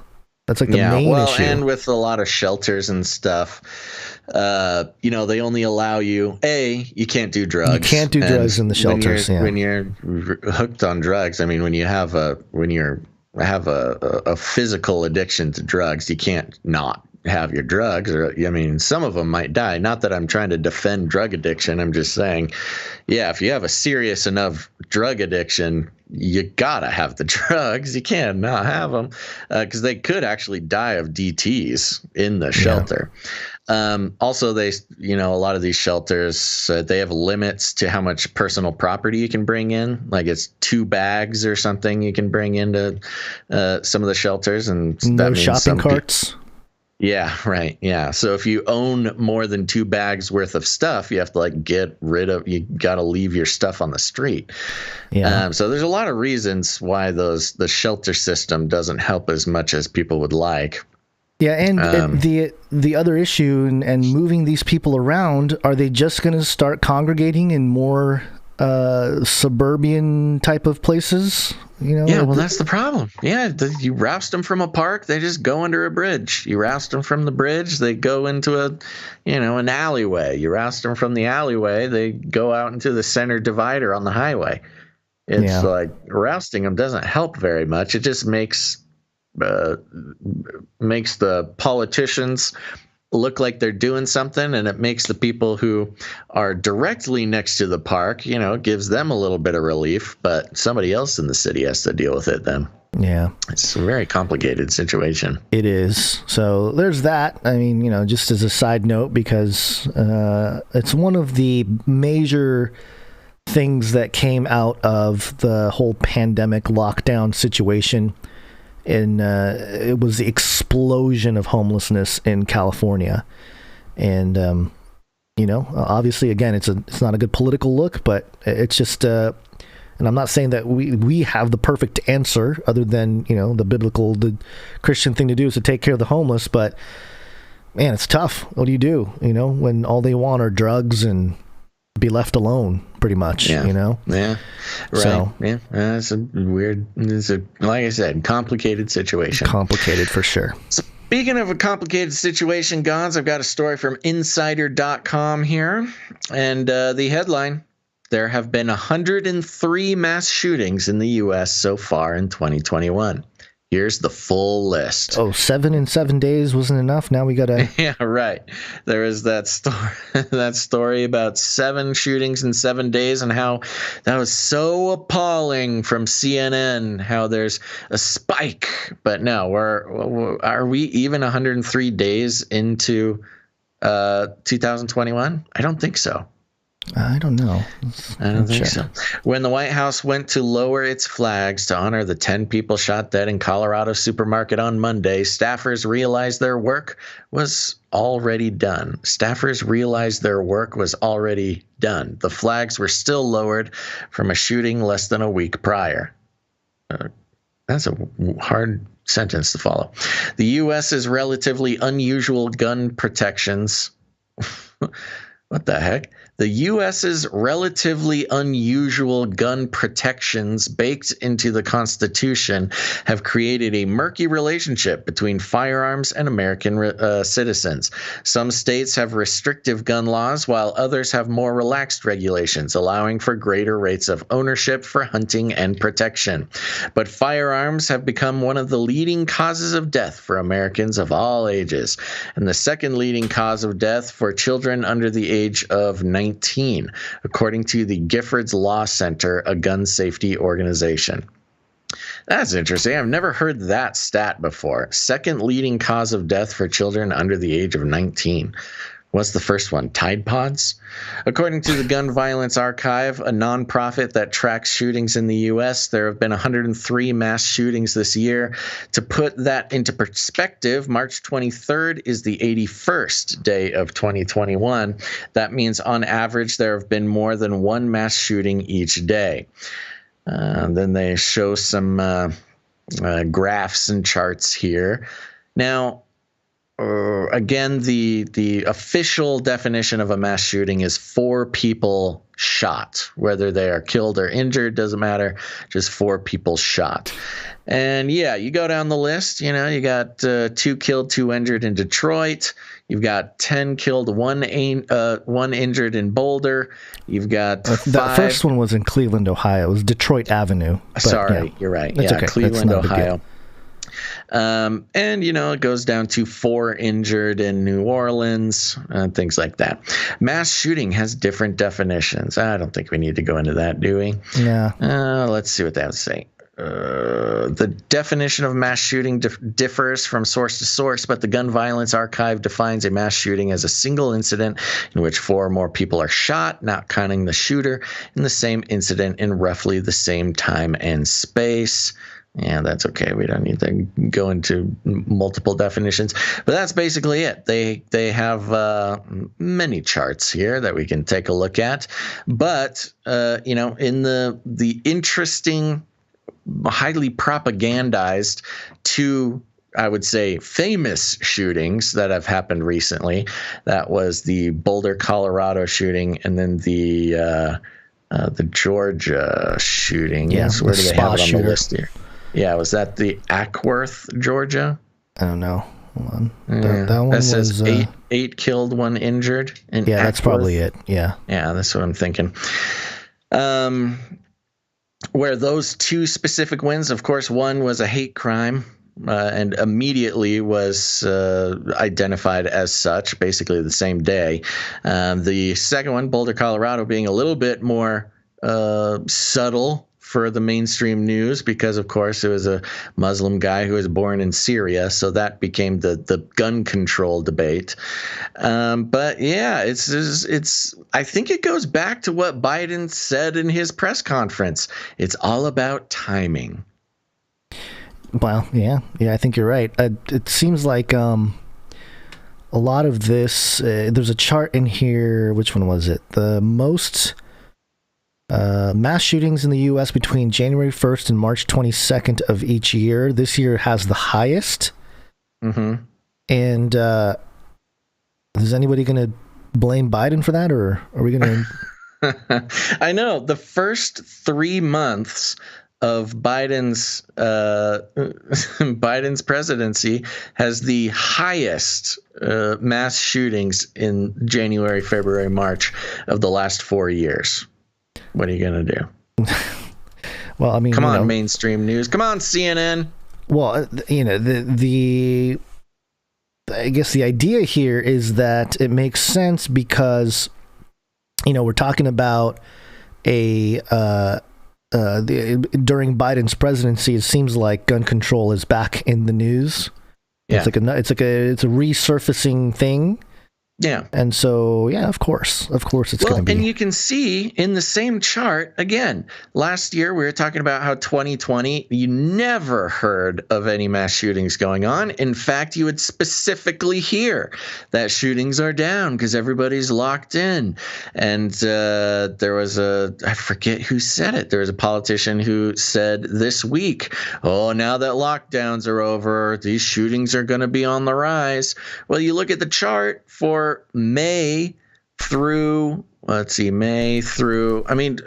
of 2020, May through November, were all the highest mass shooting numbers in the past 3-4 years. Yeah. You had 95 mass shootings in June of 2020. What?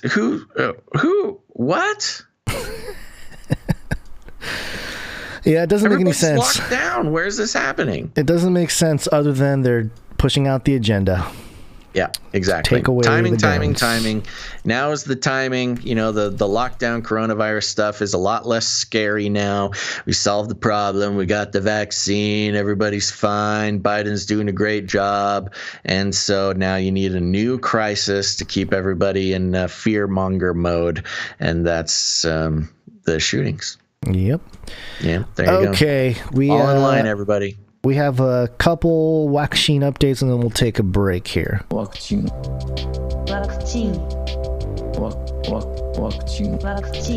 This first one is from Bloomberg.com. Merck's little brown pill could transform the fight against COVID. The brown pill, Basil. Have you been brown pilled? Time to get brown pilled. Yeah. Oh, jeez. Sounds like the fecal I transplants. was going to say, the poop pill. The story of what might become the next major breakthrough in COVID-19 treatment starts at a hotel hallway floor in January 2020, months before you were worried about the virus, weeks before you likely knew it existed. Not us on this show. We knew about it before that. A scientist and a business executive were at the healthcare conference in San Francisco hatching a plan to get a promising drug out of academia and into research trials for regulatory approval. George Painter, president of the Emory Institute for Drug Development, and Wendy Holman, chief executive officer of Ridgeback Biotherapeutics, had met at the Handlery Union Square Hotel to discuss a compound Painter had started developing with funding from the National Institute of Health. Always suspicious when the NIH is involved in this kind of thing. Mm-hmm. They got so enthusiastic about the possibilities that their meeting ran long and a group of lawyers kicked them out of their room. So they continued on the hall floor hours after they'd started. They're just so passionate. Painter and Holman weren't talking about targeting COVID at the time. The disease and the coronavirus that causes it, SARS-CoV-2, weren't major concerns at the JP Morgan-run conference, where handshakes and cocktail parties with hundreds of guests were still the norm. Rather, Painter was hoping his drug, molnupiravir, could get more funding to speed up flu studies. Holman was eager to see if it worked on Ebola. That's the thing about molnupiravir. I guess it's piravir. Molnupiravir. Many scientists think it could be a broad-spectrum antiviral effective against a range of threats. A few days later, Holman arrived in Atlanta to see the labs at Emory and pour through the early data. As she and Painter hashed out the terms of a deal in which Ridgeback would buy the drug and start studying its safety and efficacy in people, COVID was sweeping into the public consciousness. By the time Ridgeback announced its acquisition of molnupiravir on March 19th, the world had shut down, and it was clear which threat the drug needed to be tested on right away. Clinical trials for the pill kicked off in April. The next month, Merck & Co., which has a deep history of public health development work, including on HIV and Ebola, struck a deal to buy rights to molnupiravir from Ridgeback and start the types of large-scale trials that could get it authorized by regulators. Those began in the fall. Even as vaccines are rolling out worldwide, the coronavirus and its mutations still pose a major health threat. Not everyone who's eligible for a shot will agree to get one. The hundreds of thousands of people who continue to contract COVID each day have few treatment options. That's not true. Yeah. Well, I guess maybe few, but there's a very effective treatment option that just doesn't get talked about at all. There's no simple, inexpensive pill that can prevent those at the earliest stages of infection from later needing to be hospitalized. Except, remdesivir? Was that the one? Or ivermectin. Maybe it was ivermectin that was working on people. Ivermectin is kind of the current one. Yeah, that's the one that seems to be working. And bamlanivimab is the one, the home version. The monoclonal antibody therapies that doctors now have available for those most at risk of getting severely ill need to be administered by infusions at specialized medical centers. And for those who do become hospitalized, the antiviral remdesivir from Gilead Sciences, Inc. speeds recovery but hasn't been shown to reduce deaths. Oh, so there you go. Is there anything mentioned about ivermectin? Drug makers see an opportunity to add to the arsenal of potential therapies. There are 246 antivirals in development, according to the Biotechnology Innovation Organization, an industry trade group, and companies as big as Pfizer Inc. and as little as Veru Inc. are testing them in pill form. Merck's molnupiravir is among the furthest along. Its developers hope the pill can be prescribed widely to anyone who gets sick. Think Tamiflu for COVID. I think we're going to start hearing that. Yeah. Tamiflu for COVID. The hurdle beyond ensuring the drug works is making sure it's safe. Developers of antivirals have been dealing with the thorny issue they pose for decades. Should Merck succeed in demonstrating that molnupiravir is effective, and free of serious side effects, it could be a boon in the company and to society for many years to come. Then he gets into the virus and how the thing works and the history of it and all the stuff there. And, well, maybe I should read this little section here. The first antiviral approved in the U.S. was idoxuridine, a herpes treatment regulators greenlit in 1963, generations after the discovery of antibiotics. It's among a widely used class of drugs called nucleoside and analogs, synthetic versions of nucleosides, critical building blocks of DNA and its counterpart RNA, the messenger molecule that delivers instructions to a cell's protein-making factories. Nucleoside analogs prevent viruses from replicating or from replicating effectively inside cells. Okay, so it is more just details on how it worked here. I don't think we have to necessarily get into any more unless you have... No, I mean, I just think it's interesting. Of course, in the battle for vaccinations and the vaccine passports and the this and that, it really makes me wonder what's the point of... I mean, speaking from the establishment perspective... the push for all the vaccines, and then suddenly, of course, you have the corporations who are pushing to create treatment, which is, I feel like, especially in the United States, and this will be highlighted by the next story we got coming up here, I think they're realizing that there's going to be a large portion of the United States that is not going to get the vaccine no matter what, unless you, go full Hunger Games and force it on people and, SWAT team into their houses type of thing. Which actually, not to sorry, I'm cutting into what you're saying here, but it would make sense that they're really pushing the gun control now. There's even more incentive in that sense. Like, hey, we really need to take away their guns because we want to, we want to really step up the jab thing. And the more people have guns, the less likely it is that we'll be able to impose that onto the people. Sure. So it kind of makes sense. Well, and the interesting thing is these same companies, Pfizer especially, who are creating treatments as well as the vaccine. If you have the vaccine, why do you need a treatment? I mean, it sounds like there's going to be a route where the vaccine, you might be able to get away with not getting the vaccine because there's a treatment, which is exactly what people who are not excited, not just about vaccines, but a new experimental vaccine that didn't go through the normal amount of trials and is not approved by the FDA and long-term consequences are unknown. Hey, wait for the treatment. Give me a treatment. There's plenty of treatment options. Why give me an experimental medical device gene therapy, quote unquote, vaccine? So it's very interesting. I'll be very interested to see how the governments or the establishments treat the existence of a treatment versus the vaccine. Yeah, it says here, talks about Painter. It says Painter dusted off the chemical structure of molnupiravir years ago, prompted by a concern raised by the Defense Threat Reduction Agency, a unit of the U.S. Department of Defense. He was looking for a countermeasure against weaponized Venezuelan equine encephalitis, the stuff of Cobra event level nightmares. What is a Cobra level event? Or a Cobra event? Is that Cobra like from the Ninja Turtles? I don't know. I was trying to find it. Cobra level event. Maybe somebody in the chat knows what that is. Cobra. Continuation of coverages. Cobra coverage? That sounds more just like a healthcare. I don't know. Cobra and second qualifying events. Events. Not Ninja Turtles. It's G.I. Joe. G.I. Joe, I was going to say, yeah. Yeah. Get your stuff straight, Mr. Marvel. I know, it's been so long.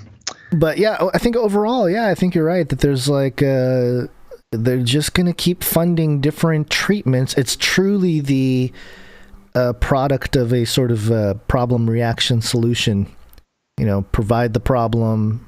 Or introduce the problem, provide the solution. I'm seeing in the chat here, Cobra is the UK emergency cabinet. A UK task force group. Okay, but why did it make it sound like it was so much more alarming? I have no idea. Like, oh, it's the stuff of Cobra level, event level nightmares. Cobra level. I have no idea. Well, I mean, it is interesting. I would be curious to see the reaction once there's any treatment that Trump doesn't advertise is going to be a treatment that's accepted, of course. Sure. The past treatments were only snubbed because Trump said they were a good idea. But I'd be curious to see how many people who, got the vaccine, maybe they weren't excited about it. Maybe they just said, I got to get it for my job, or I got to, just get back to normal, get the thing. We'll see. Oh, what? There's a treatment now and I don't need the vaccine? I acted too quick. Yeah, and then there's going to be a whole bunch of people that are mad or upset because they had to get the vaccine. This is not a good path we're on here either way. Yeah. Well, along the same lines, I got this story from the Globe and Mail. Ooh. The globeandmail.com. And let's get a little update with Israel. This headline says Tel Aviv goes back to the future. Ooh. What? Okay. Tel Aviv goes back to the future. How COVID-19 passports returned Israelis to a semblance of pandemic life. Of course, Israel has been in the forefront of the passport, what do they call it? The Green Pass. There it goes. A recent Thursday night in Tel Aviv feels like a glimpse into the future and perhaps a reminder of what life was like before the pandemic. A group of 20-something men are sitting at an outdoor table at a bar in Dizengoff Square in central Tel Aviv to celebrate their friends' engagement.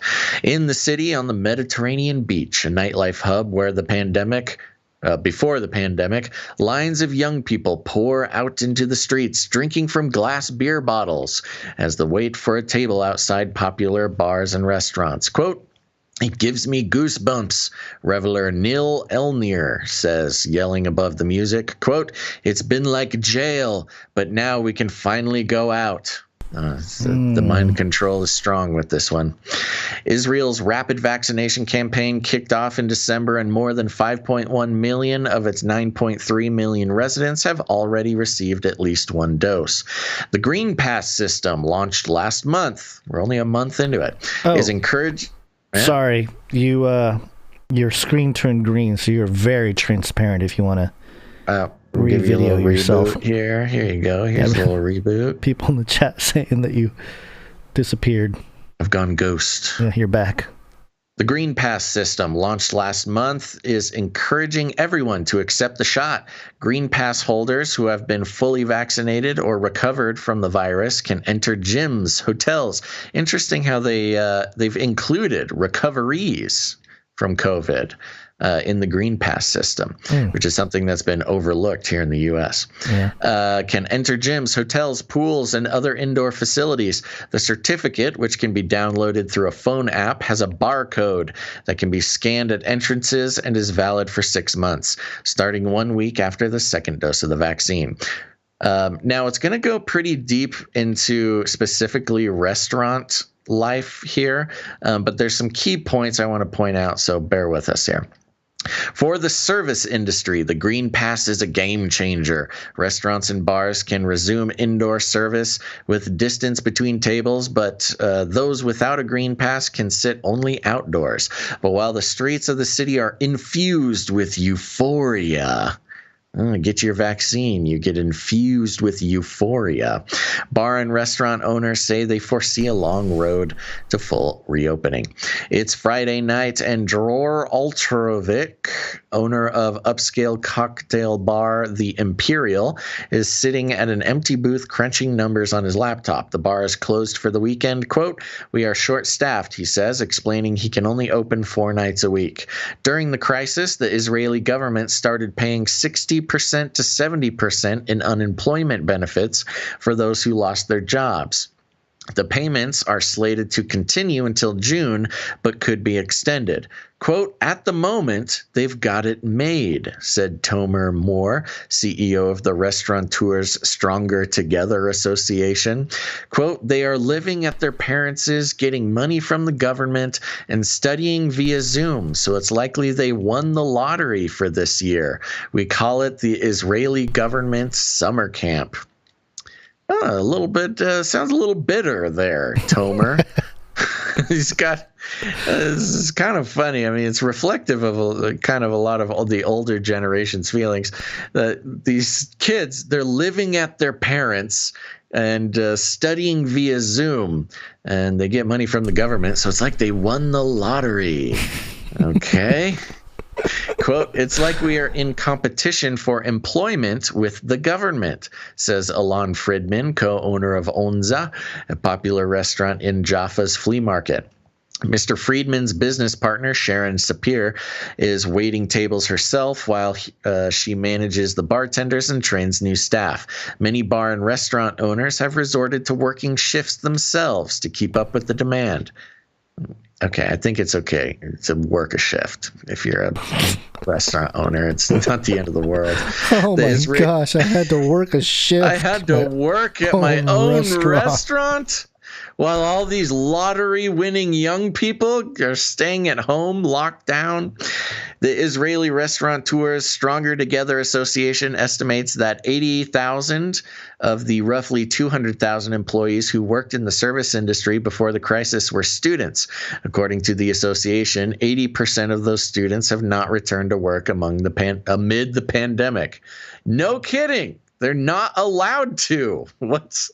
Anyways, it kind of goes into this thing where it's like blaming lazy students for not working during the pandemic, which is kind of a weird turn for it to take. But while the Tel Aviv municipality had predicted that the pandemic would cause young people to leave the city, the opposite occurred. More young people moved to Tel Aviv, expanding demand for nightlife. But the students are not returning to the arduous jobs that had been supporting them before the pandemic. The city of Tel Aviv is supporting businesses by allowing restaurants to expand their outdoor seating space on sidewalks and streets around the eateries. The municipality has also paused vehicle traffic on some streets so they can be used for outdoor dining, and stopped charging rent to establishments on municipal property. Lior Shapira, chair of Tel Aviv City Council, says municipal offices have been going door to door, asking businesses what else they need to reopen. But he believes the worker shortage is the major issue and won't be solved until after the coming national elections. Restaurant owners who decide to reopen say that in many ways it's like starting from scratch, and new guidelines such as spacing between tables make it hard for them to earn enough revenue. About 20% of Israeli restaurants closed during the crisis and won't reopen, according to Uriel Lin, president of the Israeli Chamber of Commerce. Quote, for them, the crisis was very difficult, Mr. Lin says, explaining that many businesses also underwent structural changes, eliminating certain positions that also may never return. Tomer Moore, CEO of the Restaurants Association, estimates it will take 3 to 5 years for the industry to recover completely. So there you go. We've got a mix of things here. You've got the green pass that is apparently getting everybody back out into the streets and enjoying nightlife, and yet the government unemployment payments is making it difficult for these restaurants and bars to hire people. And I think it's it's just a weird, funny dichotomy that comes from the complications of the pandemic. You know, you got to pay people because you're forcing them not to work. And now that you're slowly starting to open things up, they don't want to work because they're getting paid. I don't know if I would call it winning the lottery, but you know, it's part of now Israel did have much more intense lockdowns than the U.S. Did. You know, as much as United States, as much as we disliked our lockdowns. Many other countries had significantly worse lockdowns than us. But have you heard of any similar problems? I mean, the problem is Israel has such a much lower population as well. Yeah, it's under 10 million. So it's like a fourth of California. Yeah, smaller than LA. Yeah. The whole country is. Yeah, it's always interesting because a lot of this kind of stuff is going to be used as some kind of proof for larger scale use to scale up basically this type of thing. And, at least this article points out some of the issues. But, in reality, I've already seen articles, not this one, but other articles talk about how, look at how I think I even got into a brief back and forth with somebody on Twitter, which, surprise, surprise, is some left-leaning Christian who basically said, all the Asian countries, look how strict their lockdowns were, and look how fast they've been able to reopen. Right. And I pointed out that, like, well, yeah, but every nation that they pointed out, which was like South Korea, Japan, Thailand, they're islands. Like, of course, if you're going to lock down an island, you're not going to get, so anyway. Very small populations. Much smaller populations, but, that's kind of the mistake here with a lot of this is if it works for a small region, then it must work for the world. Yeah. And it just doesn't, that's not the case, number one. There's no proof of that, but also, kind of not good that they're rolling stuff out like the green passport thing here. And I guess it's working, sort of, but they're still, they're not going to let go of the control. But, ultimately, this was a worldwide social disruption project. And to that end, it has worked beautifully. And bravo to the world controllers for pulling this one off, because, at first I was thinking, when I say first, I mean in the last year, for the first few months, I was like, I still feel like 9/11 was a bigger sort of psyop. But now I'm like, no, this is way bigger. This one's so much bigger in terms of scale, in terms of impact. Totally. It's just ridiculous. And the lies were so in your face for anybody that wanted to do 2 seconds of digging that, this one's much, much larger in terms of a psyop. Yeah, and the policing of the people by the people was much more effective. Yeah, exactly. Yeah, I mean, we got TSA out of 9/11, but who knows what's going to come out of this? The Jim Eagle clan. Jim Eagle is on the loose. On the loose. Don't get caught up. And with that, Gons, I think we should take a break. It's break time. Come on, take a break. Okay, folks, we're just going to take a quick breather, catch our breath here, and thank some producers. But before that, let's see here. Stick around, because after the break, we're going to be checking in with QAnon, also TikTok. WitchTok, not TikTok. She'd be practicing the witchcraft over on TikTok. And then, of course, we got to catch up with what's going on over at CERN. That's a very interesting update.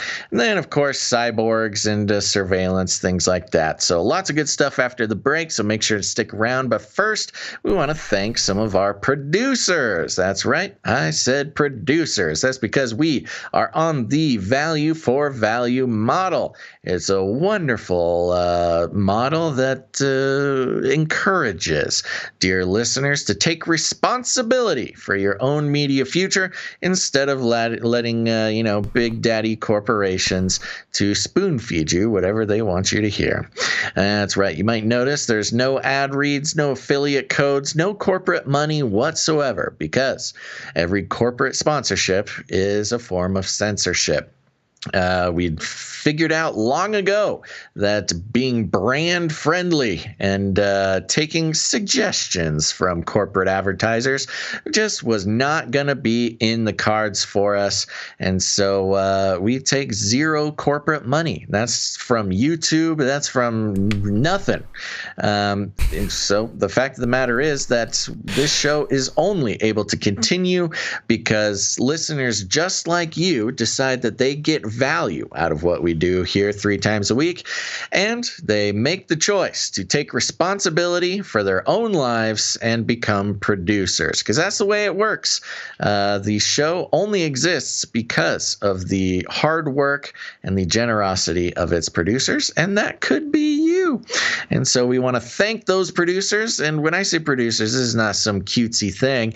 This is the real deal. You can put this on your resume, put it on your LinkedIn, put it on your Twitter bio, whatever it is. Give them our email address and we will vouch for you. And it's a way to not just keep the show going, but for your own life to rebel against the global theology of advertising. You know, we had Sigmund Freud's nephew, Edward Bernays, in the mid-20th century, the godfather of advertising, talk about how advertising really is a form of mind control and that the average man needs some elite advertiser to tell them how to think or how to view the world. And of course, if you're aware of the Hegelian dialectic, that is what advertising is all based on. Create a problem and then sell the solution to that problem through advertising. So if you have a problem with mind control, if you have a problem with elites thinking that they can control your worldview and monetize your attention, anything like that, becoming a producer of the show is an excellent opportunity to give out a rebel yell against that system. And we're going to thank some of those producers right now. The first and easiest way to become a producer of the show is to head on over to patreon.com/CCNT for Canary Cry News Talk. That's patreon.com/CCNT. And Gons, you got the gong ready? Yes. Okay. Well, we've got one new Patreon producer, and that is new producer Matt L. Mattel. Thank you very much, producer Mattel. And there you go. That's our one Patreon producer for this episode. But here's the thing, folks. If you don't like Patreon, that's okay. If you want to have a little bit more of a direct relationship, you can go ahead and head on over to canarycryradio.com/support. canarycryradio.com/support. That's right. canarycryradio.com/support. There's all sorts of fun ways to become a producer over there. You can read about the value for value model, the Canary Cry Roundtable of Knights and Dames. But most importantly, you can come in as a monthly producer. We thank all of our monthly producers for helping lay down a firm foundation for the show. Or if commitment is not your thing, you can go ahead and produce the show in any amount for a one-time dealio. There's also cryptocurrency, all sorts of fun stuff. But Gons, who do we have coming in on the PayPal? The people coming in on today's dealio is might help us with their treasure, their time, talent, and maybe toilet paper. I'm seeing the story here from the New York Post. Suez Canal ship crisis may unleash worldwide toilet paper shortage. Oh, great. Again. Again. Just one. That's how they control ship. you, folks. Yeah. All right. So to thank our PayPal producers here, the first one, Malik, producer Malik, thank you so much. He's back. Thank you, producer Malik. And the next one is an anonymous supporter here. Anonymous, okay. Thank you, anonymous. Anonymous, and we got a note. I work for Honeywell. And we've been partially down this week. We got hacked globally, or at least a cyber attack. I'm not sure why there's no articles relating to this. Interesting. Huh. So there you go. The hacks continue. They continue, but hey, we're trying to get rid of your guns. So it's not talking about cyber Well, anyway. No, hacks, major cyber attacks are so passé. Yeah. Yeah, we're trying to do the gun thing right now. Okay. So thank you for that, Anon. Next up, we have producer Saul A. Thank you very much, producer Saul. Pocket full of sevens. Thank you. Next, producer Brian D. Thank you very much, producer Brian D. Next, one of our, I guess our only Illuminati handler for the day, Gail M. Oh, thank you very much, Illuminati handler Gail M. coming in with the 33 producership. Next up, we have producer Shield Labs. Thank you very much, producer Shield Labs. And they have a note here. Is there a place to order a physical copy of the Age of Deceit videos? P.S. to fellow producer Ciara. Make the Missouri 9/11 meetup in Kansas City. Ooh, demands. Demands from Shield Lab. There you go. Yeah, I don't know what city that is in. But there you go. Producer Ciara, we have a request for Kansas City, Missouri. And in terms of the physical copies of Age of Deceit, there used to be them on Amazon, at least the first 2 Age of Deceit films. Yeah, did you ever have a physical stockpile of those? I did at one point. It's been a while since I printed any, but I've been doing the USB thing. So if you go to facelikethesun.net/USB, you can get a USB drive with all the film on it, and I think there's more stuff on there. But yeah, I haven't done the physical DVDs. It's just I'm looking into the future. That's so 2000 late. 2000 late, yeah. All right, so thank you, producer Shield Labs. Next up, we have producer Michelle E. Thank you very much, producer Michelle E. Yeah, turned into a song. And she says, thanks for making us laugh out loud 3 days a week. Always a refreshing news outlet, and we appreciate you guys. Blessings, Brian and Michelle. All right, producer Brian. Thank you very much, Michelle. Brian and Michelle. Appreciate that. Thank you. And that does it for the PayPal producers for today's show. Again, we thank you for your treasure. You can also support the show with your time and talent. And especially in terms of time, we've been working on the timestamps. Thank you, Jade Bouncerson. And there was one more person. Sorry, I got to pull up the notes here to remember who that other individual was. Oh boy. Stall. Filibuster. Well, Christine, producer Christine. Thank you, producer Christine, for helping out. Thank you very much, producer Christine. And we're still trying to work out some rhythm there, so we'll keep that going.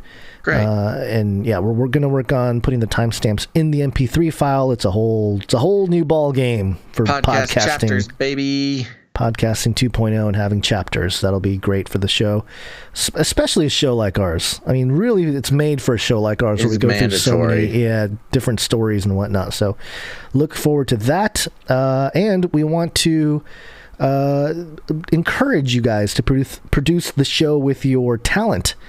And that means jingles. That means artwork. And today we have a couple jingles to share with you. One of them we played already, Basil. The other one I haven't even played yet. So this is we're gonna get some fresh reactions on this other one here. But the first jingle, well, I gotta move it in here. Oh, it was done by producer Haley and her husband. And let me. There was a note here. I don't know how much of the note that I can read. Where did it go? Okay, here it is. Big fans of the show. I know you already have a Biden jingle, Hairy Legs, and it is hysterical. If you ever want to mix it up, we have attached another possible Biden jingle. My husband made this for you. He doesn't listen to the show yet. Right? Wow, he made a jingle and doesn't listen to the show. This will be interesting. But he knows how much I love you guys. It was a joint effort with him doing the sampling and mixing. I just gave ideas. He's the real hero here. We got the idea from watching compilations of 80s commercials. That's a really good way for couples to spend time together. Just go back and watch. I've done it with my wife. I'm telling you, it's a good nostalgic thing to do. Yeah. There are tons on YouTube. It's fun to step back to a supposedly simpler time when corporations seemed trustworthy. They were not, but they seemed more trustworthy. They were better concealed. Even cookies and ice cream were healthy as long as the packaging said low fat. And the only clear and present danger was the Soviets. It all makes for some interesting analysis. Yeah, it all makes for some interesting analysis of our society. The first part of the jingle is from an 80s Juicy Fruit commercial. The rest is President Biden just being himself. Please enjoy, and thanks for all you do. Keep rattling cages. Thank you, producer Haley and her husband. Here it is. Take a sniff. Take a sniff. I can smell ice cream. Okay, I'm Joe Biden. I'm big on ice cream. What the heck? He's such a weird dude. Take a sniff. I like the kids rub my hairy legs and then I sniff ice cream. Yeah, that's what a weird guy. That's very funny. well done, though. Thank you. Thank you very much, producer Haley and husband. Yes, so thank you for that. We might use that. We'll switch it up when it comes to play it the again jingles. just for fun. Take a sniff. I can smell ice cream. Okay, I'm Joe Biden. I'm big on ice cream.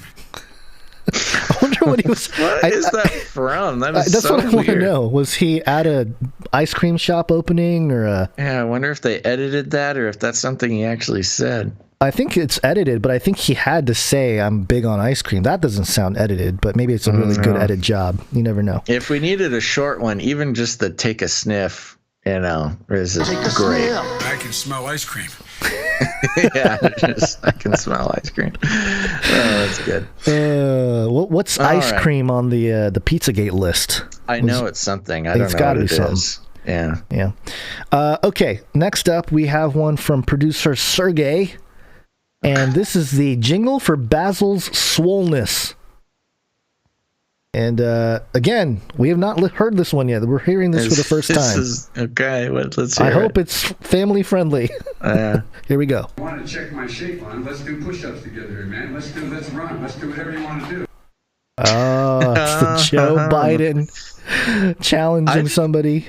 I didn't hear this. When did this happen? There's a piece of art related to this, too. Do you know when this happened? Was this at the press conference or something? No, I don't think it was the press conference. It was recent, but yeah, I think he had a confrontation. It must have been during the campaign or maybe sometime last year.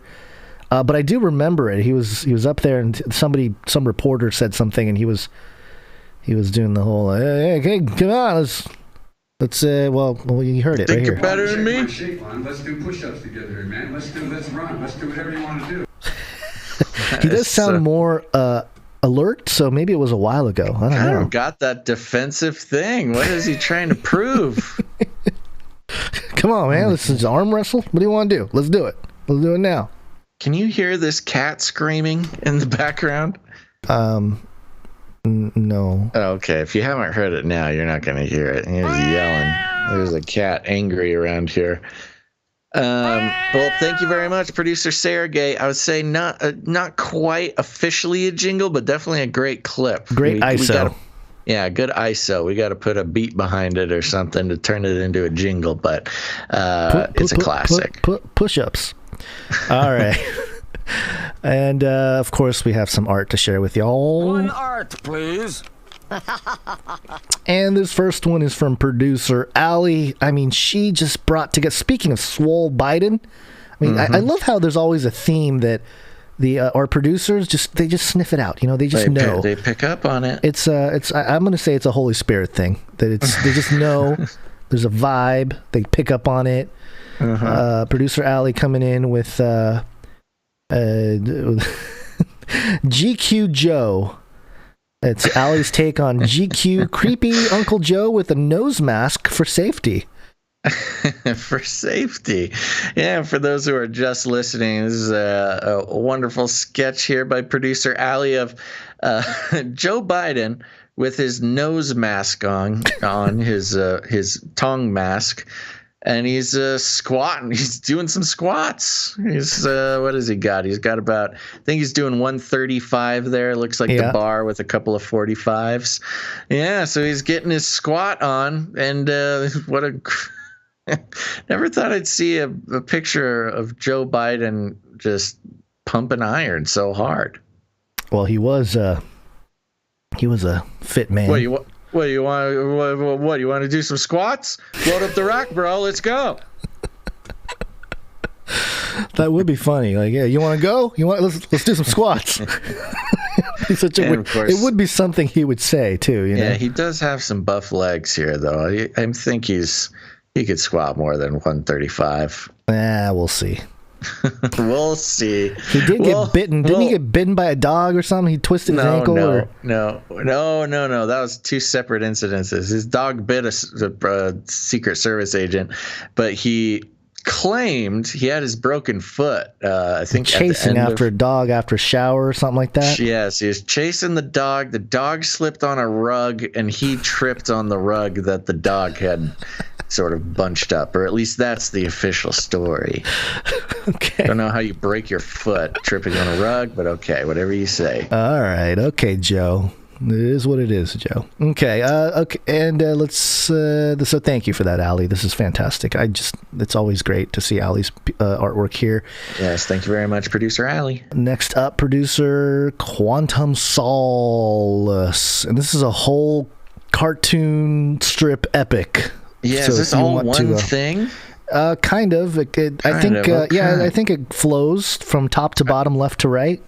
I thought okay, all right. So the wrestling one is the same as the rest? It is. There's it ties back to the wrestling thing. It's supposed to be rehearsal, but go on. Got it. Okay, this was so this is done in sort of a comic book, comic strip style with screen grabs of us doing the show for most of it, but up at the top there's Gons, who looks to be a professional wrestler, and I think you're wrestling John Cena. You've got John Cena in some sort of pin, and you're saying, all right, Basil, finishing move time, let's go. And then it's a wide shot of the entire arena, and way up on the ceiling is me jumping from the ceiling, giving a nice scream there, and you're saying, oh no, Basil, too high. I don't know. I think I'm ready to dropping some bombs in the ring there.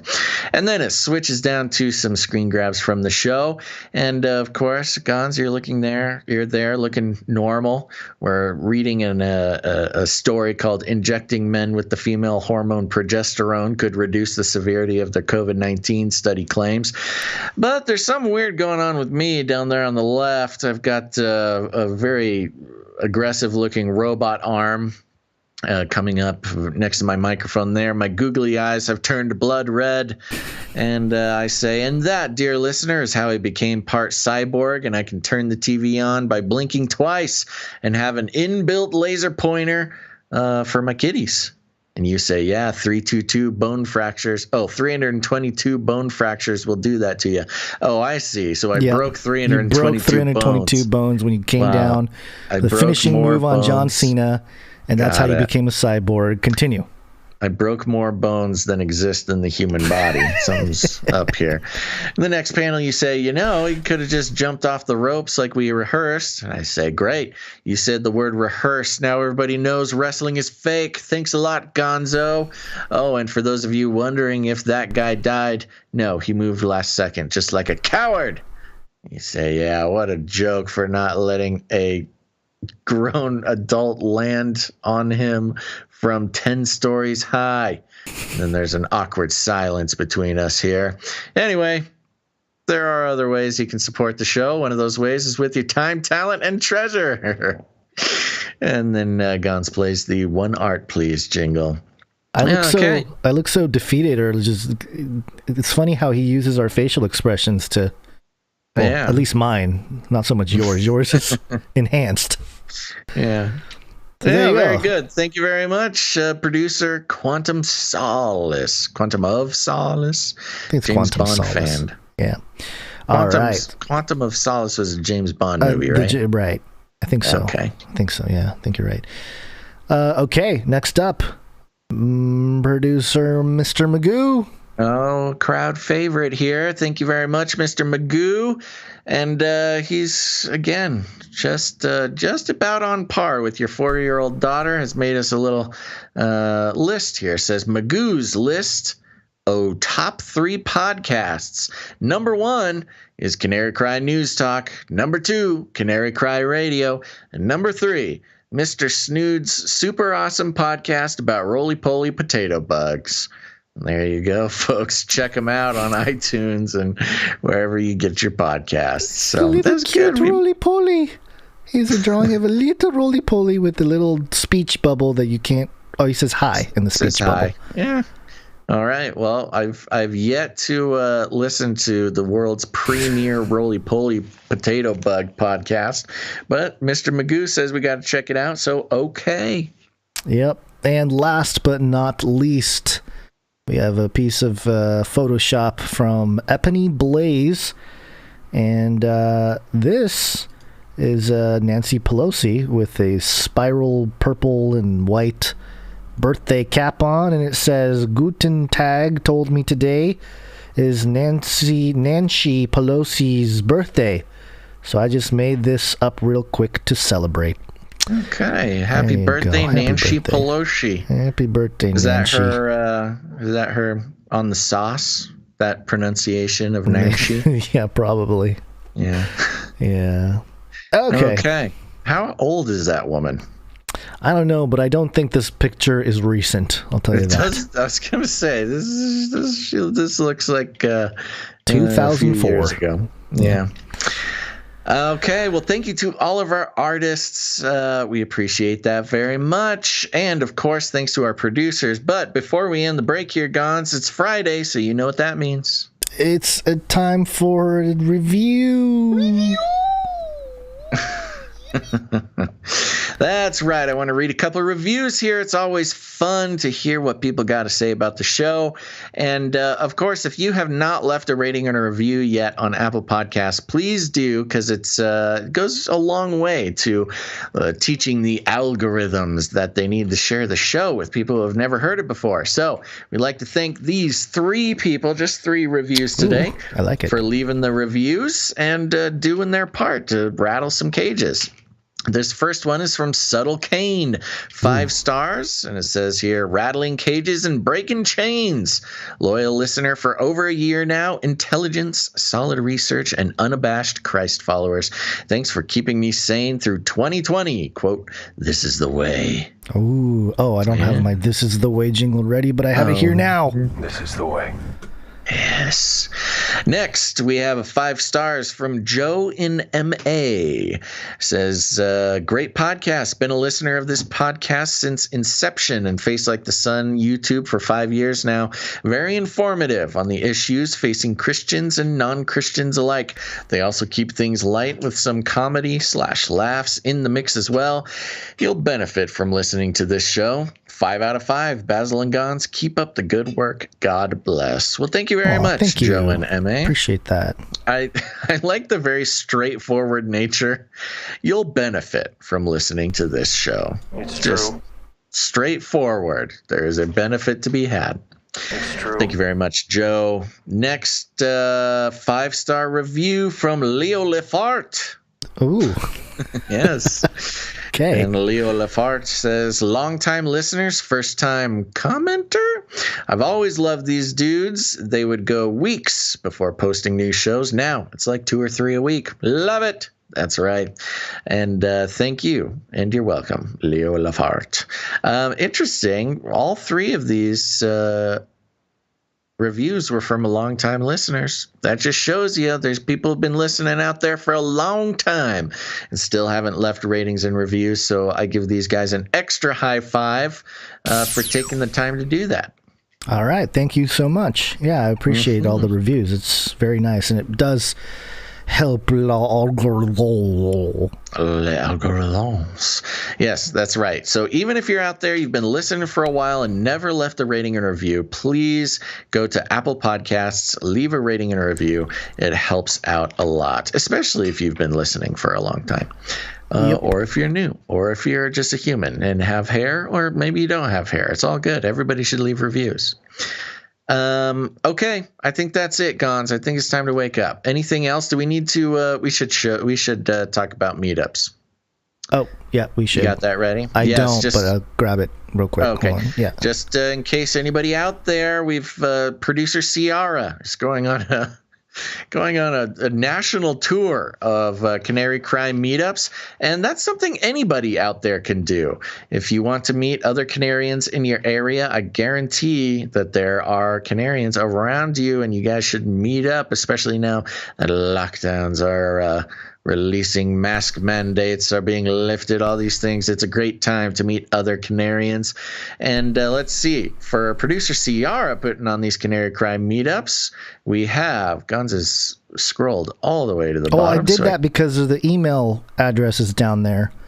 Oh, very small, kind of hard to see, but it's there. Yeah, so email Ciara, Ciara, Lauren, Lauren, 93 at gmail.com. If you want to make it to any of these, I'll say that again later. But let's see, what are the dates we're working with here, Gons? The first one is going to be in the Pacific Northwest next month on I have a lagged version of what we're looking at here. April 24th through 25th. There you go. Pacific Northwest. I don't know exactly where it is, but I think it's strategic that we're not putting out the exact locations on the show. But go ahead and email producer Ciara at ciaralauren93 at gmail.com. Pacific Northwest is April 24th through 25th. Florida, May 22nd, Southern California, June 26th, and Missouri on 9/11. So there you go. That's yes, show up to those. It's fun. Yeah, I don't know if she's got something like this planned for every meetup, but the Dallas meetup, they went to the grassy knoll.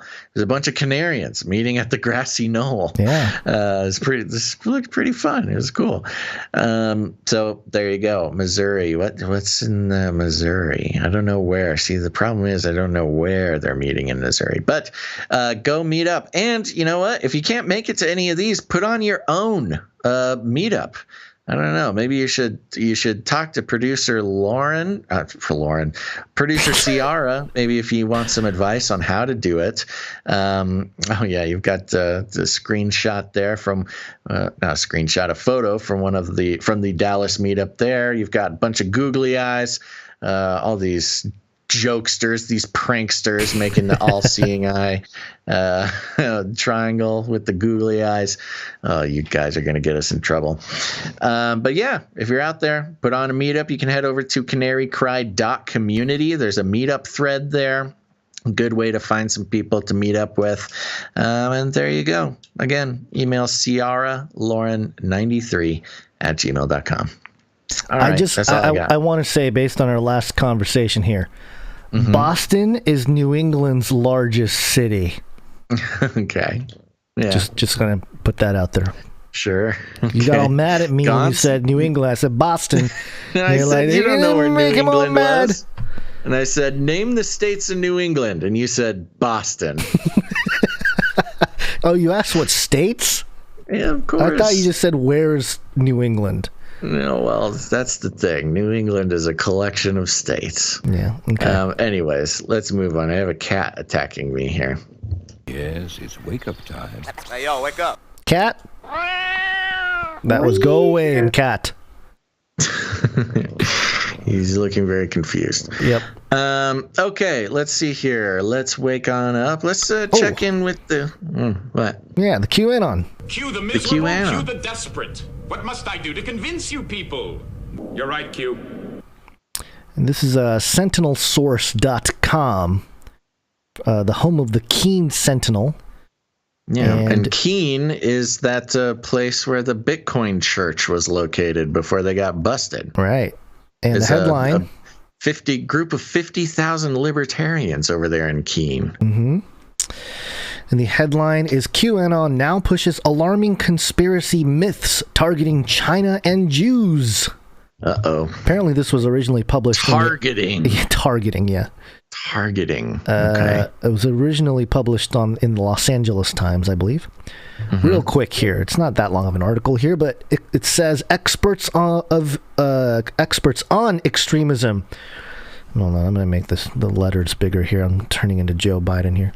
Old man, take a look at my life. Experts on extremism are warning about a troubling shift to the right-wing QAnon movement toward a new vein of conspiracy that blends anti-Chinese and anti-Jewish tropes with fears of vaccines in a global plot to take over the world.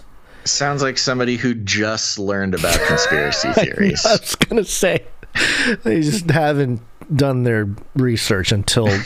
they're guilty of the same thing QAnoners were guilty of, where they're like, there's a cabal of pedophiles controlling society.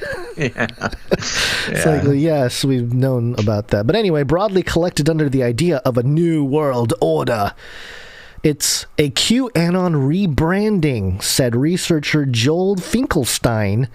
Sure. Or is it Finkelstein? Director of Rutgers University's Network Contagion Research Institute, allowing conspiracy theorists to pivot after a year of political upheaval, scrutiny, and disappointing predictions. It makes a shift from the wild lies the movement spread before the election and in subsequent efforts to keep former President Donald Trump in office, even after he lost to Joe Biden. Finkelstein and others said the switch and the emphasis on suspicion towards Asians and Jews could lead to more violence. What is the switch? I'm wondering what the switch is, because of course we know, I mean, the QAnon, and it's not just QAnon people, it's just narrative skeptic people, but sure, we'll include QAnon people in this. Of course, saying that the coronavirus originated in Wuhan is the anti-Asian conspiracy theory. We'll get into that. I think before mentioning anything about the Rothschilds makes you an anti-Semite. But what's the switch? Because those have always been I'm trying to explain it to you, bro. I know, but I'm also doing a podcast and setting a stage for you to explain it to the audience. Okay, so before it was Hillary Clinton and Democrats are pedophiles that traffic children and drink their blood underneath a pizza shop. That was the old narrative from the mainstream. Yeah, the now false Pizzagate explanation. Right, and now they're switching that to Asians and Jews are bad. Okay, quote, "That is what I worry about," says Cynthia Miller Idris, a professor at American University in Washington, D.C., who runs the Polarization and Extremism Research and Innovation Lab. Okay. Quote, "Individuals who are either unstable or have been really radicalized during a long pandemic." Aren't you being polarizing yourself by saying this kind of stuff? And as a head of or a professor that runs the Polarization and Extremism Research and Innovation Lab? Anyway, I see a lot of problems there. At the start of the virus shutdowns, said Finkelstein, much of the racially charged conspiracy dialogue centered around the virus originating in China and included disgust towards Asians, with leaders, including Trump, insisting on labeling it as the Kung flu or Chinese flu. Again, Chinese flu. There's nothing racist about calling it Chinese flu. Kung flu, Chinese, you can argue, being a racial slur. Yeah, right, Chinese. Oh, you're Chinese. I'm offended. Kung flu, all right, you can say it's offensive, but that's kind of clever, I would say. Not very offensive to me anyway. But I'm not Chinese. Since the election, the anti-Asian sentiment has shifted to anxiety about worldwide dominance. Specifically, a communist overthrow of governments backed by Jewish people who control wealth. President Biden is seen as a pawn of these elites. Hard to deny. Yeah, no shift. Quote, there's no shifting. The latest round seems to be motivated by the political dominance stuff, Finkelstein said. Very scientific. The political dominance stuff. Quote, there is a huge component of this that China is taking over, which they are, logistically speaking. Members of Biden's cabinet have stated. You don't have to be a conspiracy theorist to see that.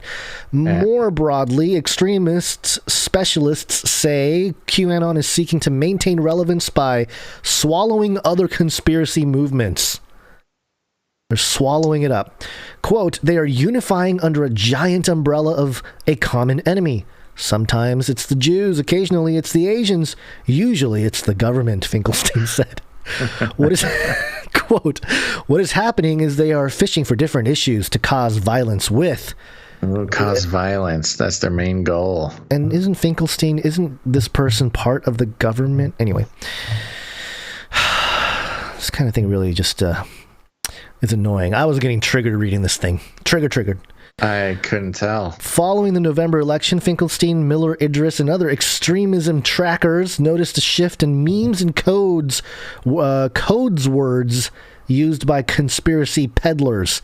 They appeared to be seizing upon a decades-old fear that tumultuous events in people's lives, such as the pandemic and its subsequent lockdowns, are part of a master plan to subjugate the masses and replace legal norms with the totalitarian rule of a select few. Those who study extremism... Sounds crazy. This sounds insane. Yeah. Those who study extremism said the transition by QAnon story peddlers is expected, but also signals that lies, racism, and propaganda in American politics will continue to have staying power.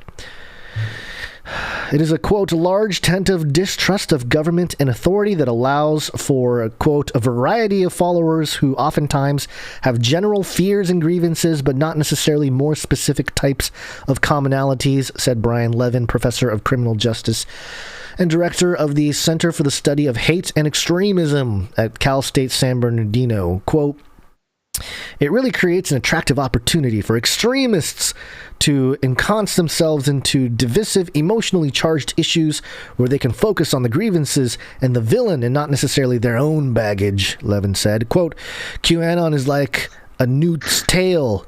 It can constantly reconstitute itself. Maybe the Illuminati was inside us the whole time. Takes one to know one, Levin.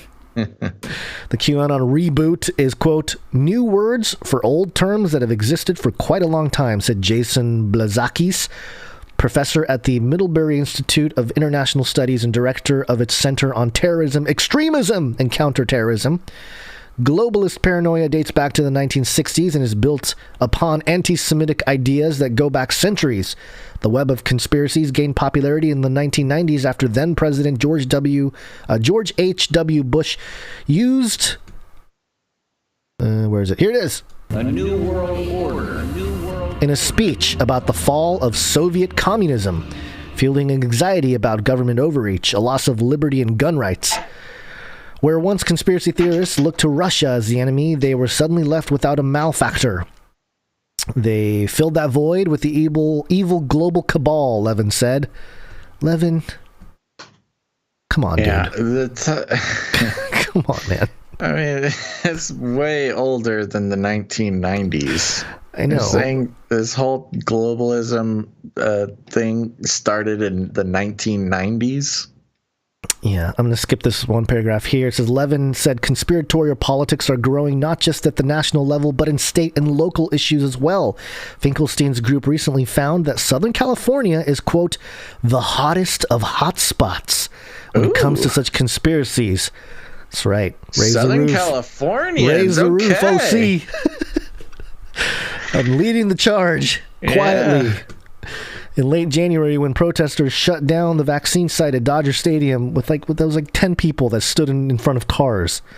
His research team tracked a surge in online New World Order activity. That doesn't sound right. Tracked a surge in New World Order activity? Yeah. Including posts tagged with, quote, hashtag Great Reset, hashtag Scandemic, and hashtag Agenda 21. Oh, your research is incredible. A theory. You went to Twitter and searched hashtags. A theory based on a 1990s United Nations resolution that some consider proof of a plot to depopulate the Earth. Okay. The reasons why some Southern Californians have latched onto New World Order rhetoric are complex. Finkelstein's organization found a correlation between places with high incidences incidents of both Black Lives Matter activity and what he terms as pushback against it in the form of anti-mask, anti-lockdown rallies, a mix that fed New World Order activity online. Los Angeles County had the greatest abundance of both types of protests, followed by San Diego and Orange counties. You know, it's so funny. He refers to New World Order activity online. He is referring to like conspiracy theorists talking about New World Order activity. Yeah, but it makes it sound like when tracking New World Order activity online sounds like our job description. We are the New World Order. No, I mean we track New World Order activity online. Quote, that's what we do. Where the Black Lives Matter protesters showed up, the quarantine became sort of a counter cause, he said. Quote, this idea that we are the ones being victimized. Aside from the Capitol insurrection in January, QAnon believers have been implicated in more than a dozen acts of violence across the United States, and hate crimes against Asian Americans have surged. As virus restrictions ease, the pent-up vitriol of online politics will likely spill elsewhere. Quote, it's not just a prospect, said Miller Idris.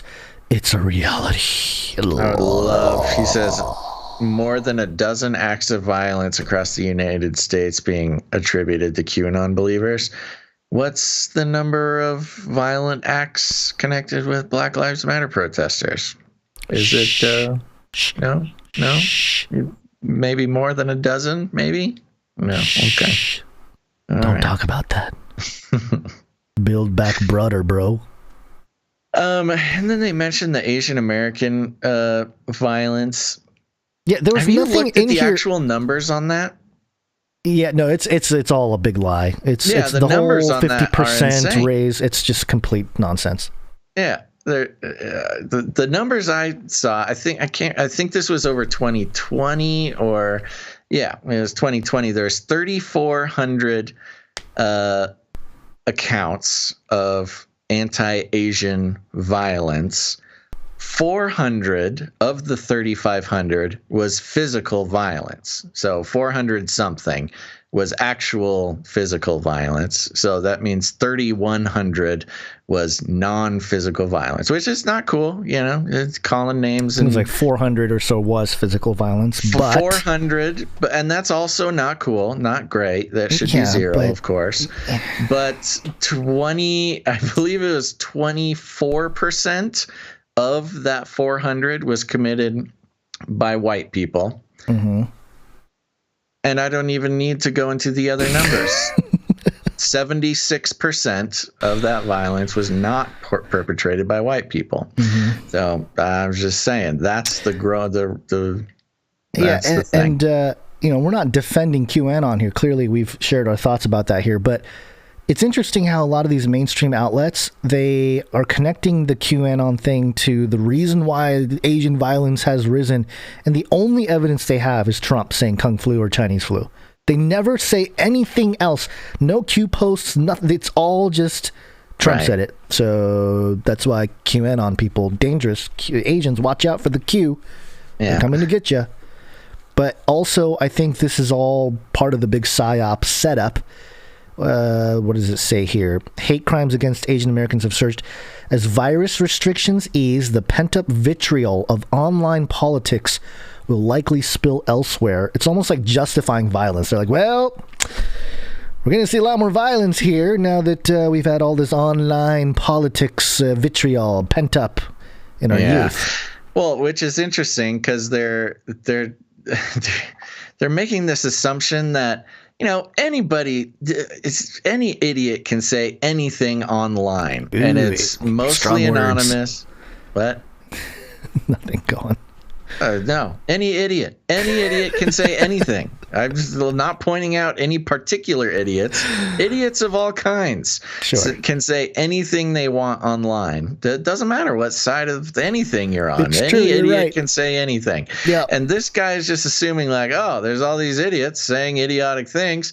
So that means these same idiots have turned into violent extremists and are going to rampage through the streets like it's the purge.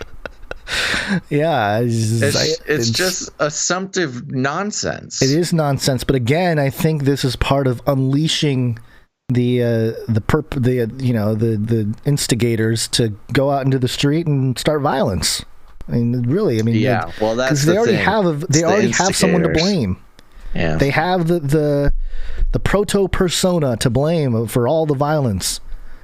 And so, yeah, now they can pull off violence, and they're already setting up who to blame. So, kind of like the whole terrorist thing. Terrorist. Then 9/11 happens. Oh, who's responsible? Oh, the terrorists. They got us.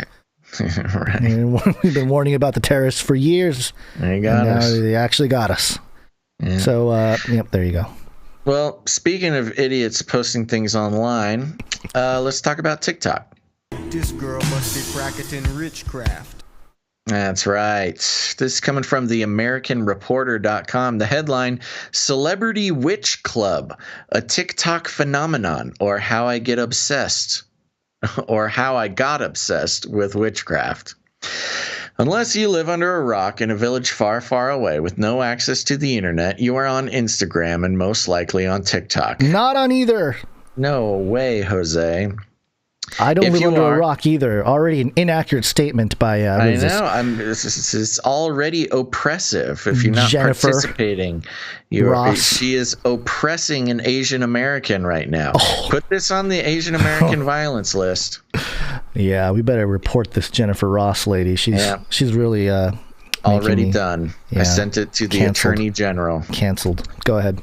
If you are, then you would have noticed a pandemic of WitchTok accounts. A pandemic of WitchTok accounts.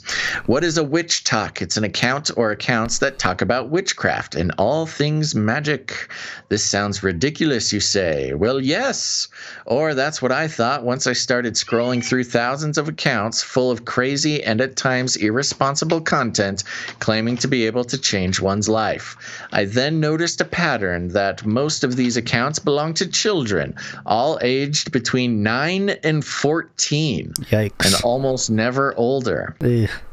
I mean, here we are in 2021, and all of a sudden we are supposed to believe that this generation is full of hereditary witches? I don't think so.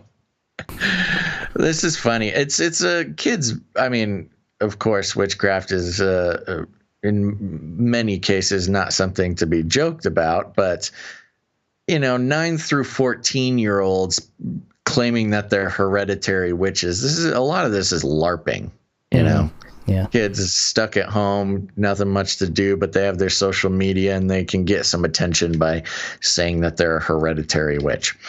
And to be honest, it's hilarious how many adults follow these kids that shoot their content from their parents' basement in Massachusetts and follow it. Where's the logic? Where's the brain? There is another type of witchcraft-related accounts that are made by adults who are obviously not accomplished in life, judging by the way they live and their surroundings, or even by the way they look. Wow, judgy. So mean to the witches, judgmental. TikTok witches. I mean, are they serious when they sell money spells to people but live in conditions that are worse than a state prison? That sounds like hyperbole, Jennifer. Anyways, or are they selling beauty-related spells when they clearly should be using them first? Strange. Whoa. Body shaming these witches. One night when I could not fall asleep, I saw a video that gave me goosebumps. It was talking about witchcraft in a manner that was not a normality on TikTok. It was by someone named @CelebrityWitch. Cool. The tone of the account was brutal, honest, and definitely anti the woke culture that gets offended by everything. I was intrigued. The account was modern, glamorous, and relatable. All caps, relatable. I then did my research about the creator, the creature, and found out via a few journalistic sources vague term. It was actually a very well-known figure in the entertainment and celeb world from LA behind the account. I was so intrigued by the power and energy that was coming from the content. At Celebrity Witch has a Celebrity Witch Club, and of course I had to join. It became my favorite read. I would go to bed reading it, and I would start my day by reading it. The Celebrity Witch Club is full of witchcraft-related theory, rituals, and teaches people the real old-fashioned witchcraft that hundreds of the club members swear by, and there are numerous reviews that prove the real ones. Oh, prove that, quote, parenthetical, real ones. I checked one by one. Okay, sure you did. I am so obsessed and amazed by the club, I had to share it with you on this platform. I mean, if I want to learn magic, I will learn it from someone who has actually achieved something that only 1% of the world population manages to accumulate. The real wealth, the real A-list celebrity relationships, and a phenomenal career success. Parenthetical. As a journalist, I did a research. I don't think this person is a journalist. As a journalist, I did a research. And I can tell you the girl behind the Celebrity Witch Club is someone we all know, but her lawyers drafted a draconian contract that they shared with the media, and it says we are not allowed to reveal the identity behind Celebrity Witch. So does Celebrity Witch not tell you? Do they not show themselves? Is that the case? Apparently not. I don't know. I don't have TikTok, so I couldn't tell you. Celebrity Witch. I didn't do my research. You got to do a research on this, Gonzo. Yeah. Hold on. I'm going to go do a research. Are you going to pump it in the Goog? No, I'm going to pump it in the Insta, the IG. Oh. Hold on. You could probably Goog and just ask who it is. Somebody's probably. Sounds so scammy. Yeah, the whole thing sounds scammy. I mean, whenever it's like, you will get real wealth, the 1% wealth, and make celebrity friends from Celebrity Witch. Yeah, not finding there anything. Are so many. Yeah, this is a big thing. So many people are trying to. Here we go. Celebrity Witch official. Okay, so at Celebrity Witch is the one that was quoted in this article. At Celebrity_Witch. I went to that exact thing. There are 3 followers. Yeah, I was gonna say I found a Celebrity Witch Facebook page with 33 likes. Yeah, I think we've been fooled, Gons. We or this woman? Well, this woman, but also us for paying attention to this woman. Jennifer. She got clicks. Jennifer Ross. I need to find Jennifer Ross's Instagram. Anyways, we've talked about Celebrity Witch. No, we've talked about witchcraft. WitchTok. Yes, TikTok. Witchcraft, dang it, this is so hard to say. WitchTok. We've talked about this before. I think it was last year, and it was during the lockdowns. This, for some reason, had some crazy explosion in popularity, mostly because people were grasping for some sort of control over their lives. Yeah. And they're stuck on social media. And that's exactly what this is. And I don't need to necessarily remind everybody, witchcraft is always about exerting one's own will over other people or the world. And sort of taking cosmic power for your own self. And this became very popular. And there was, the last article we read about WitchTok, I think actually we specifically were looking at the Instagram version of it. These witchcraft social media accounts are getting humongous followings and was sort of causing a whole social revolution of witchcraft, of becoming a mainstream I don't know, spiritual practice system. The jingle has really messed up your words. I know. I think that's what it is. The what is it? She be practicing witchcraft has spoiled my ability to speak about it. But yeah. Anyways, what do you think? Have you seen this around? Demonic power. That's about it. That's about all I got. Yeah. Yeah, no, we did notice that it was a very popular, or just trending in the last year, especially during all the lockdowns. People had nothing to do but scour their social media and put together witches' brews and try to put spells on people to like them and stuff. So and I think it goes back to this thing where everybody's stuck inside. Maybe they're working from home. They got their Zoom, meetings they're going to, but more or less, there's this urge to LARP. And for those who don't know, LARP stands for live action role play, which is basically just adults pretending.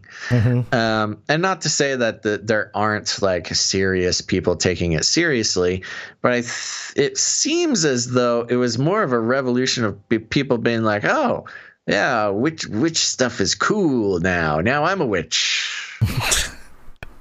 I'm a witch. You're a witch. Everybody's a witch. Yeah. Okay. Well, we got a couple more stories. Try to get through these fairly quickly here. We're getting long in the tooth. I know. Even when we try to do a short show, it just goes and goes. Another 3 hour, baby. I know. We have to cut down a couple of the stories next time and try to keep another 3 hour, baby. Okay. Getting kooky now. Yeah, it is getting kooky. Let's check in with CERN. Speaking of witches.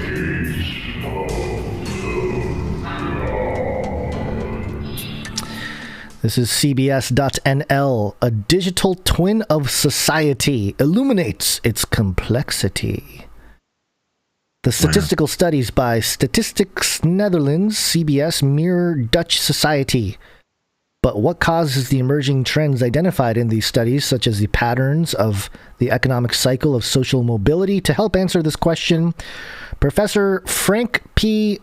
Pijpers of Statistics Netherlands will simulate a digital twin for every resident of the Netherlands. Oh boy. This computer simulation with 17.5 million people is to mimic the complex system of Dutch society and help to understand it better. A collaboration agreement signed between Statistics Netherlands and CERN, the largest particle physics laboratory in the world, foresees the usage of biodynamo technology co-developed at CERN to construct a digital twin of the Netherlands. Biodynamo is a software platform that can be used to virtually simulate the behavior of different particles in a system where they all influence each other. See, they're reducing us to just particles in a system, Basil. No, that's us. To understand the concept of a digital twin better, let us take an example of a flock of starlings, known for forming impressive flight patterns against the evening sky. These patterns arise while an individual starling in that swarm knows nothing about it. It makes its own choice and only pays attention to the neighboring peers. People also make their own choices. They take more things into account than starlings do, yet the social trends that emerge as a consequence are not self-evident.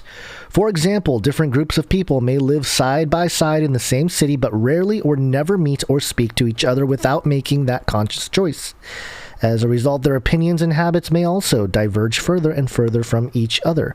By applying modern simulation techniques, such as agent-based modeling, to the data from their system of social statistical files, SSB, Statistics Netherlands can visualize the collective behavior of groups in Dutch society. One example would be the segregation of the population into groups with diverging lifestyles based on the behavior of the approximately 17.5 million individual inhabitants. The aim is to investigate, among other things, which mechanisms are responsible for maintaining or increasing inequality between population groups and across generations in areas such as education, economic, and social opportunities. The insight provided by the computer simulations of the digital twin of the Netherlands are important for planning bureaus and ministries. Based on these insights, they can, for example, develop more effective policies to combat inequality in line with the United Nations Sustainable Goals or Sustainability Goals. It's the UN 2030 agenda. For Statistics Netherlands, it is invaluable to offer a good model that has been tested for validity and applicability. With its help, planning agencies can better assess how policy choices affect the population and how people adjust their behavior based on the policy. This also makes unintended consequences of policy more visible. So there you go. This is very much a story about, well, for one, it's a hive mind. And the other part of this is, being watched. Where's my being watched jingle? Did I get rid of it? I thought I had it. No, where did it go? I cannot find it. Oh, no. It's not where it normally is.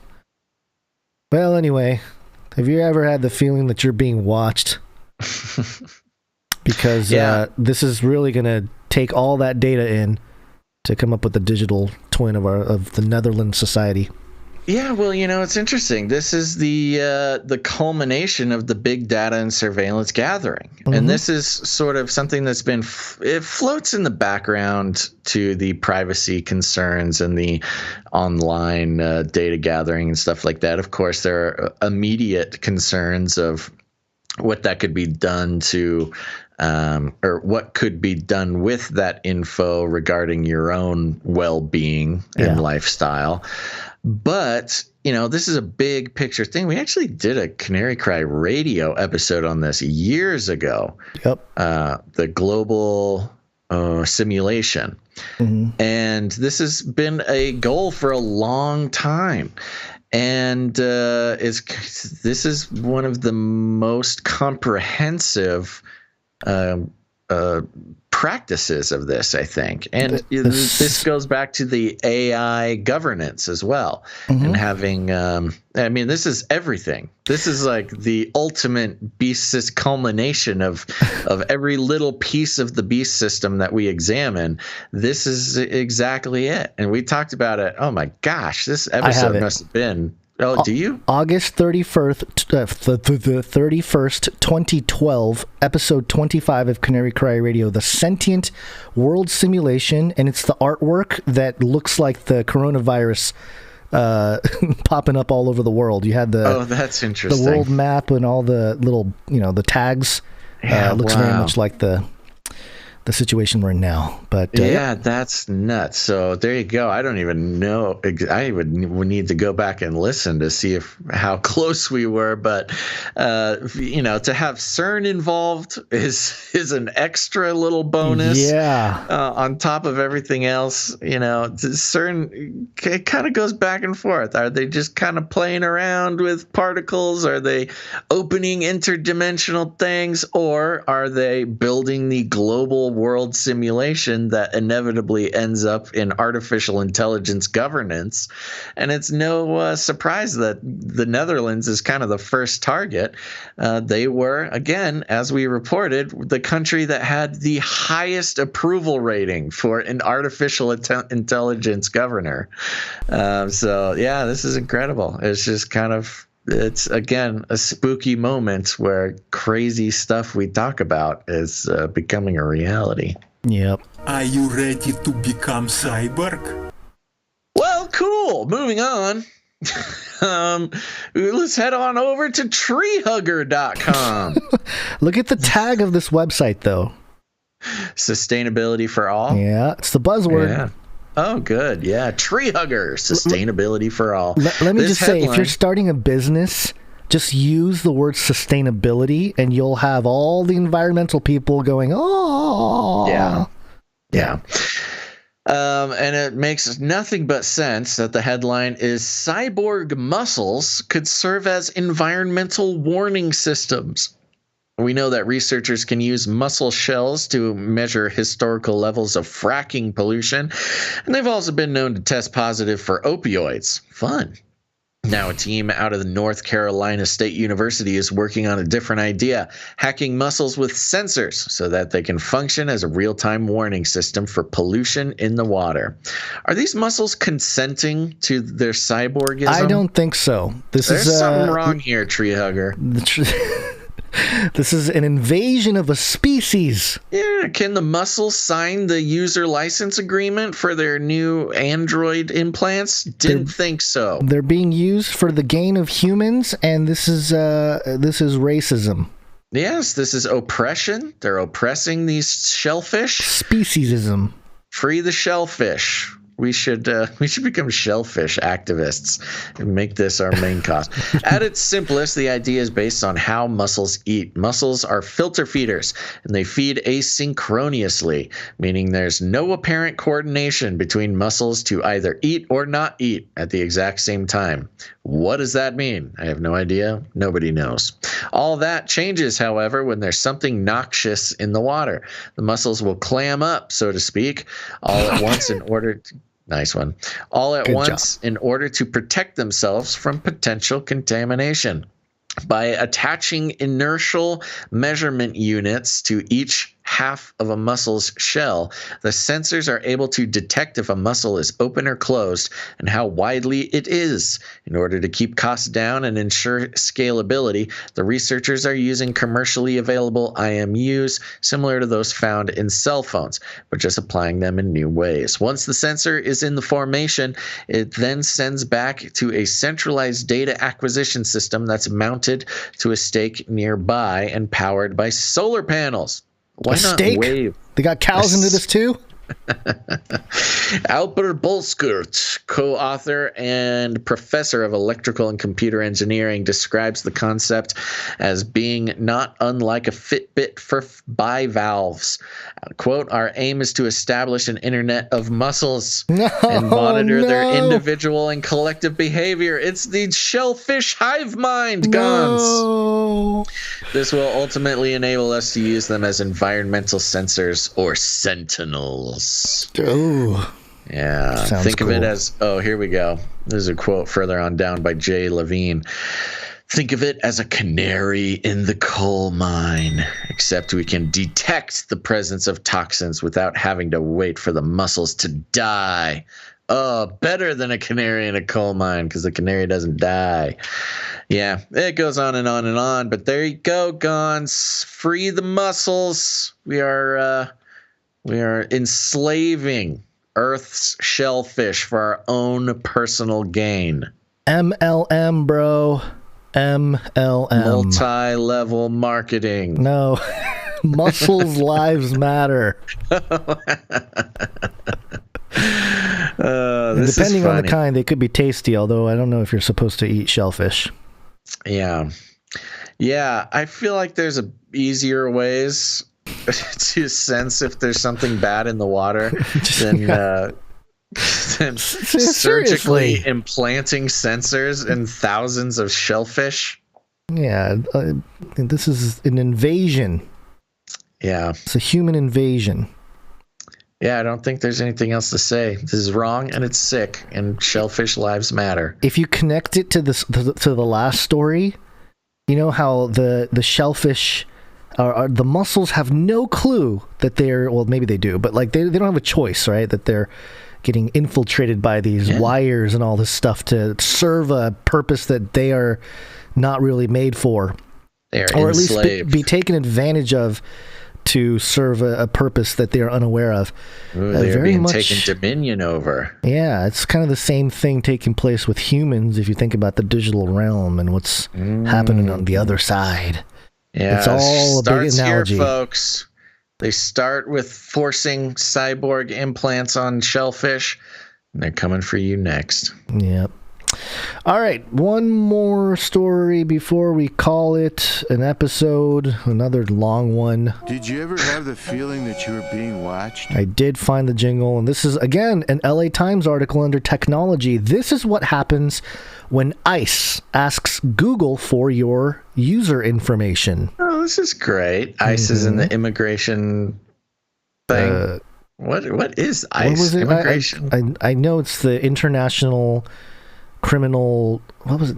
Okay, now I got to look it up real quick. Hold on. Oh gosh, yeah. Which ICE are they talking about? They'll probably say it in the article here. The Immigration and International Customs Enforcement. Immigrant Customs Enforcement. There you go. Thank you.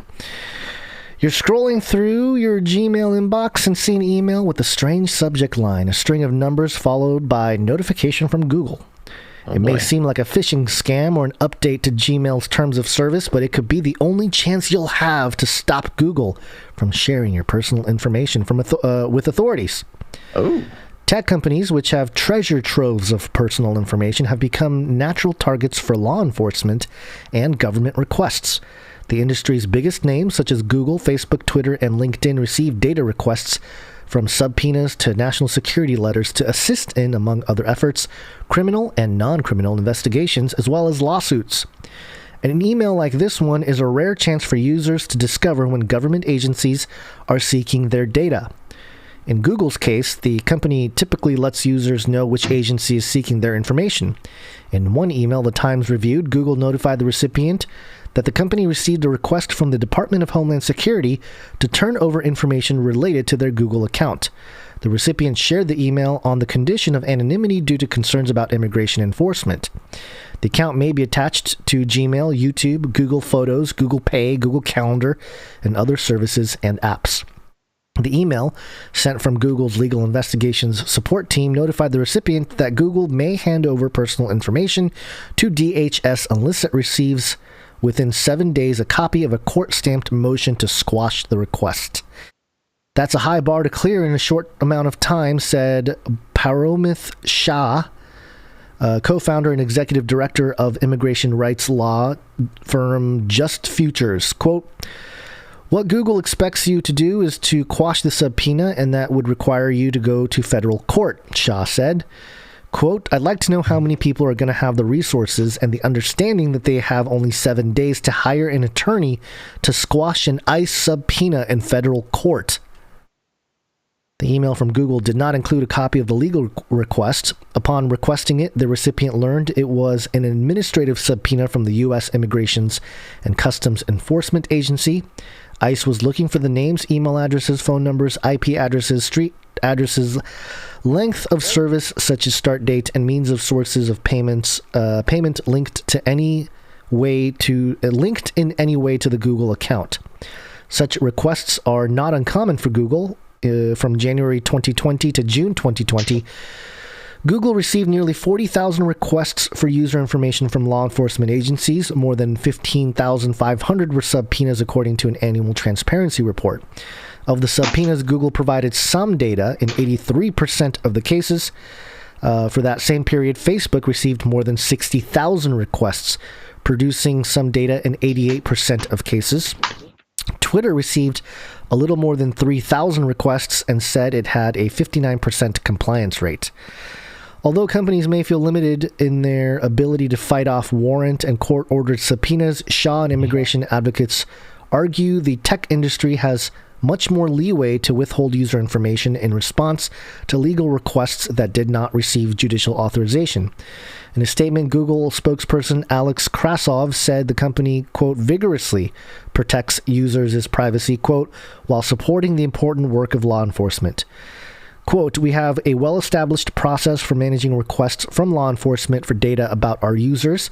When we receive a request, we notify users that their information has been requested, push back an overly broad request to protect users' privacy, and provide transparency around such requests in our transparency report."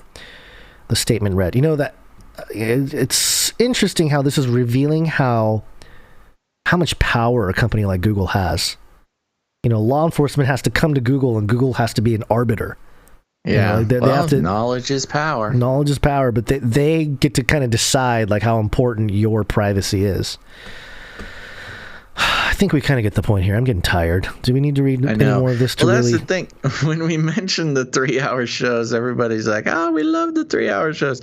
It's not that. It's just we run out of gas. It takes a lot of energy to do this. We're going to start staring off into space for a few seconds and then trail off into our thoughts. Turn into Joe Biden. Well, anyway, it's you know, the thing, the guy. And all right. No, because I know they. Sorry, I'm trying to get that part where you. This is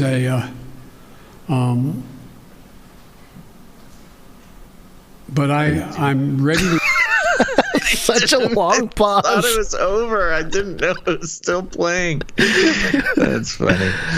All right. Well, I think while we still have to focus, this cat is really invading my space. I heard the cat earlier, so yeah. I think the cat is telling me the show's over.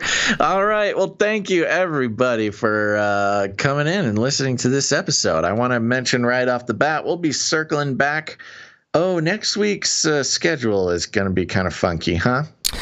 Yeah, I think Monday and Friday next week we'll have an earlier show that's a little shorter, and then Friday or Wednesday might be a still shorter show, but we'll see. But yeah, things it's kind of funky, folks. So stay tuned. We'll be putting out stuff on the social media. If you want to stay posted, please do that. Who knows? Because it might even get more complicated than it already is. But either way, keep an eye out on Monday. That is March 29th. We'll be circling back around.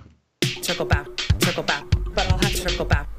That's right. And I want to thank all of our producers for this episode 315 of Canary Cry News Talk. That's producers Matt L., Malik, Saul, Anonymous, Brian D., Gail M., Shield Labs, Michelle E., and of course, a big old thank you to Jade Bouncerson and co. for the timestamps, and of course, all of our artists and musicians. Very cool. Thank you very much for producing the show. I did notice, Gons, it's been maybe now it is the end of the month. There's always the end of the month producership lull. But I do got to give some credit to the producers over the past couple of weeks. It's been a very consistent group. Oh, my gosh. And Kat is stepping on the keyboard. I have completely lost control of the situation. But it's been a very consistent group, it feels like. So thank you to all of our consistent producers. And I would say, as we move, we understand that, financial support is never an easy thing to get together, especially if you don't have to. But just to be reminded that the value for value system is the only way that we can continue doing this work with the shreds of integrity that we are still grasping onto. So I would like to invite, if you have not produced a show yet, but you continue to enjoy the show, remember, it's just all about whatever value you get out of it. Put that value in whatever amount that is meaningful to you. And that's the big thing. So remember, we'll need some producers for Monday's show on the 29th, and you can do that by heading over to patreon.com/CCNT or canarycryradio.com/support. canarycryradio.com/support.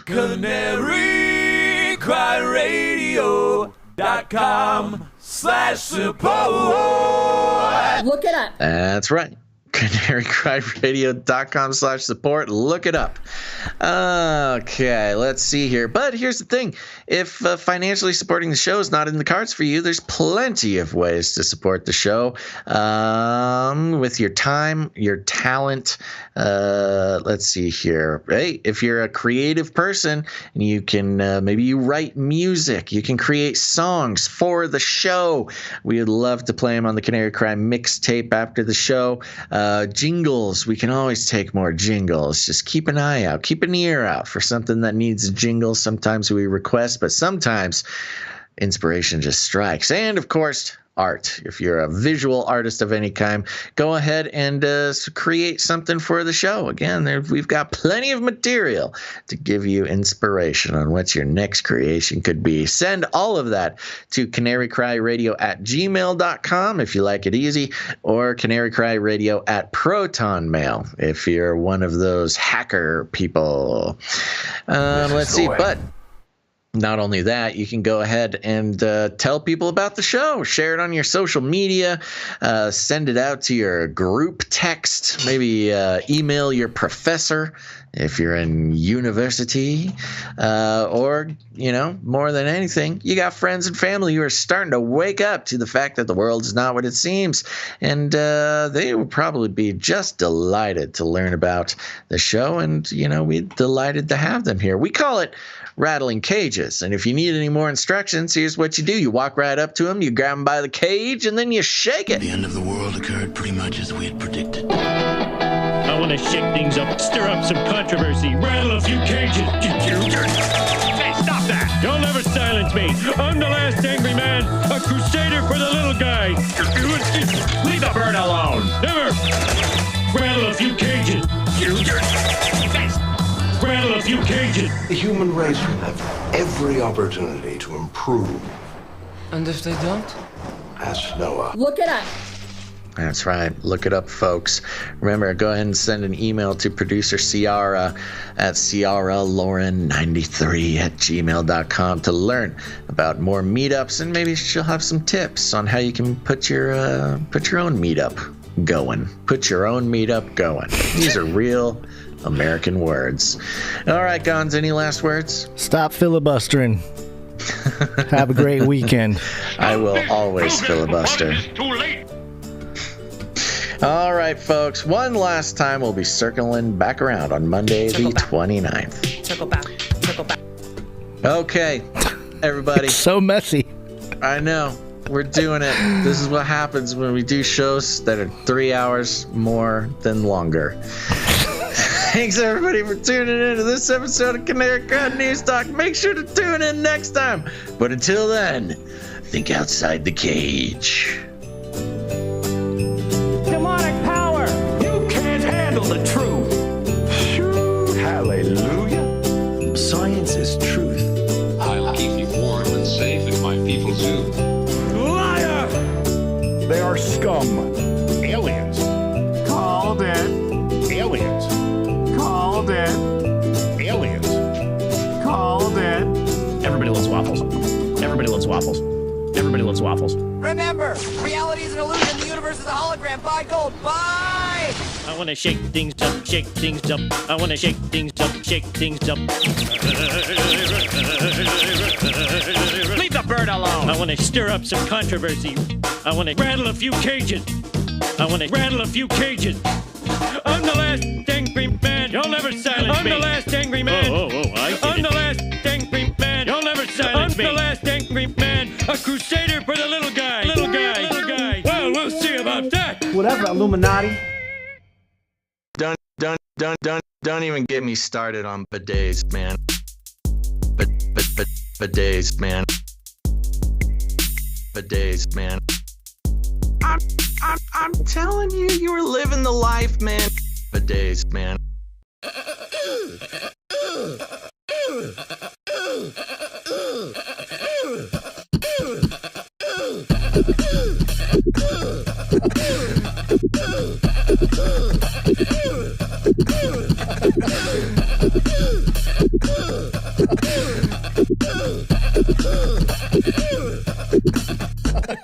Fun fact, I believe it was another fun fact. Fun fact. Another fun fact. Brings me back to my Screamo days.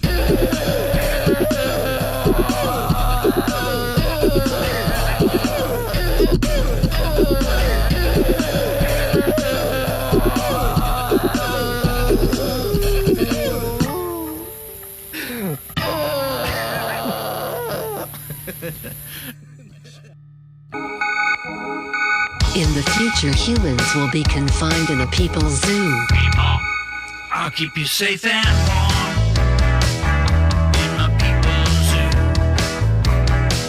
I'll keep you safe and warm now in my people's zoo. You, yeah, you in my people's zoo. I'll keep the cameras on.